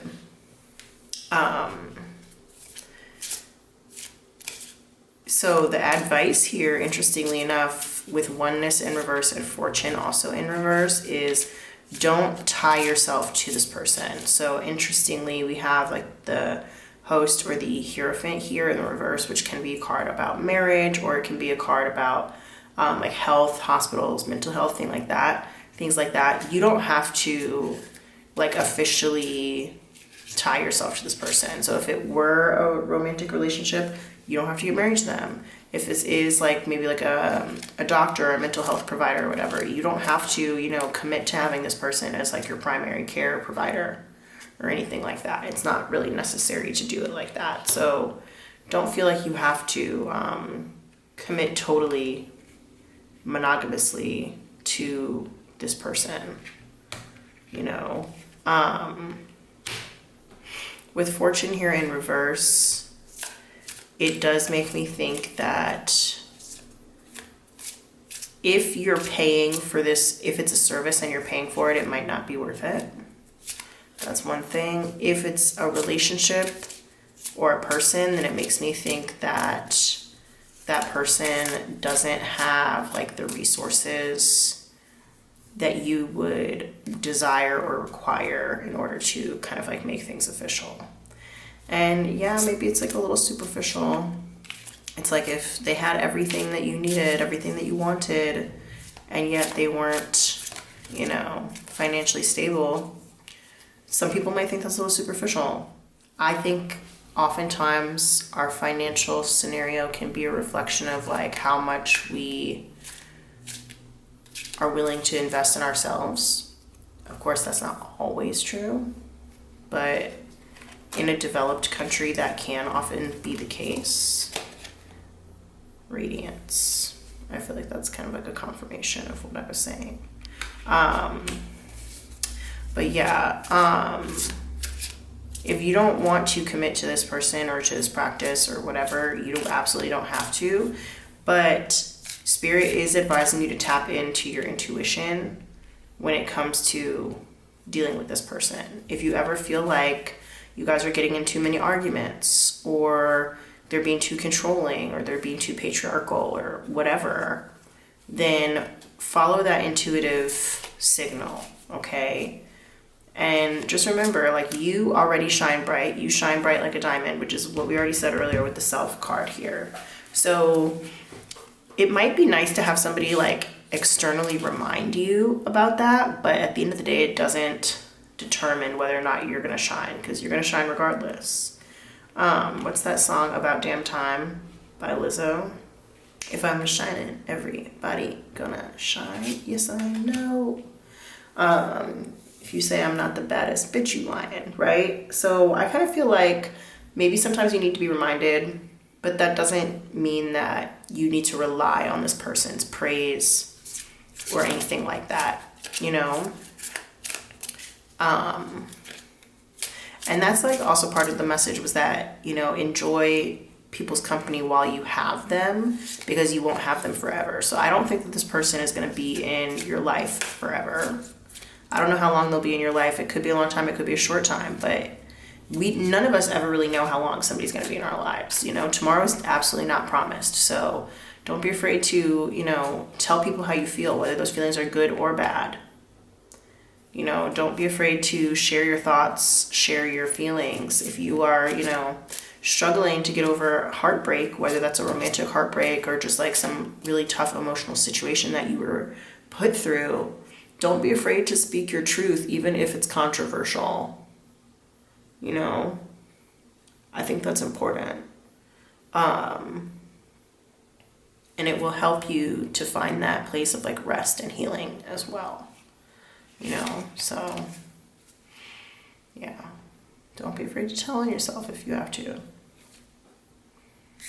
But yes, you are a radiant being and your intuition is definitely on point. So Spirit is telling you to trust your intuition. Don't feel like you need to commit to anything or anybody, especially if you feel like they're not living up to your standards of quality or care or attention or time or whatever. You absolutely don't have to do that. So, alrighty.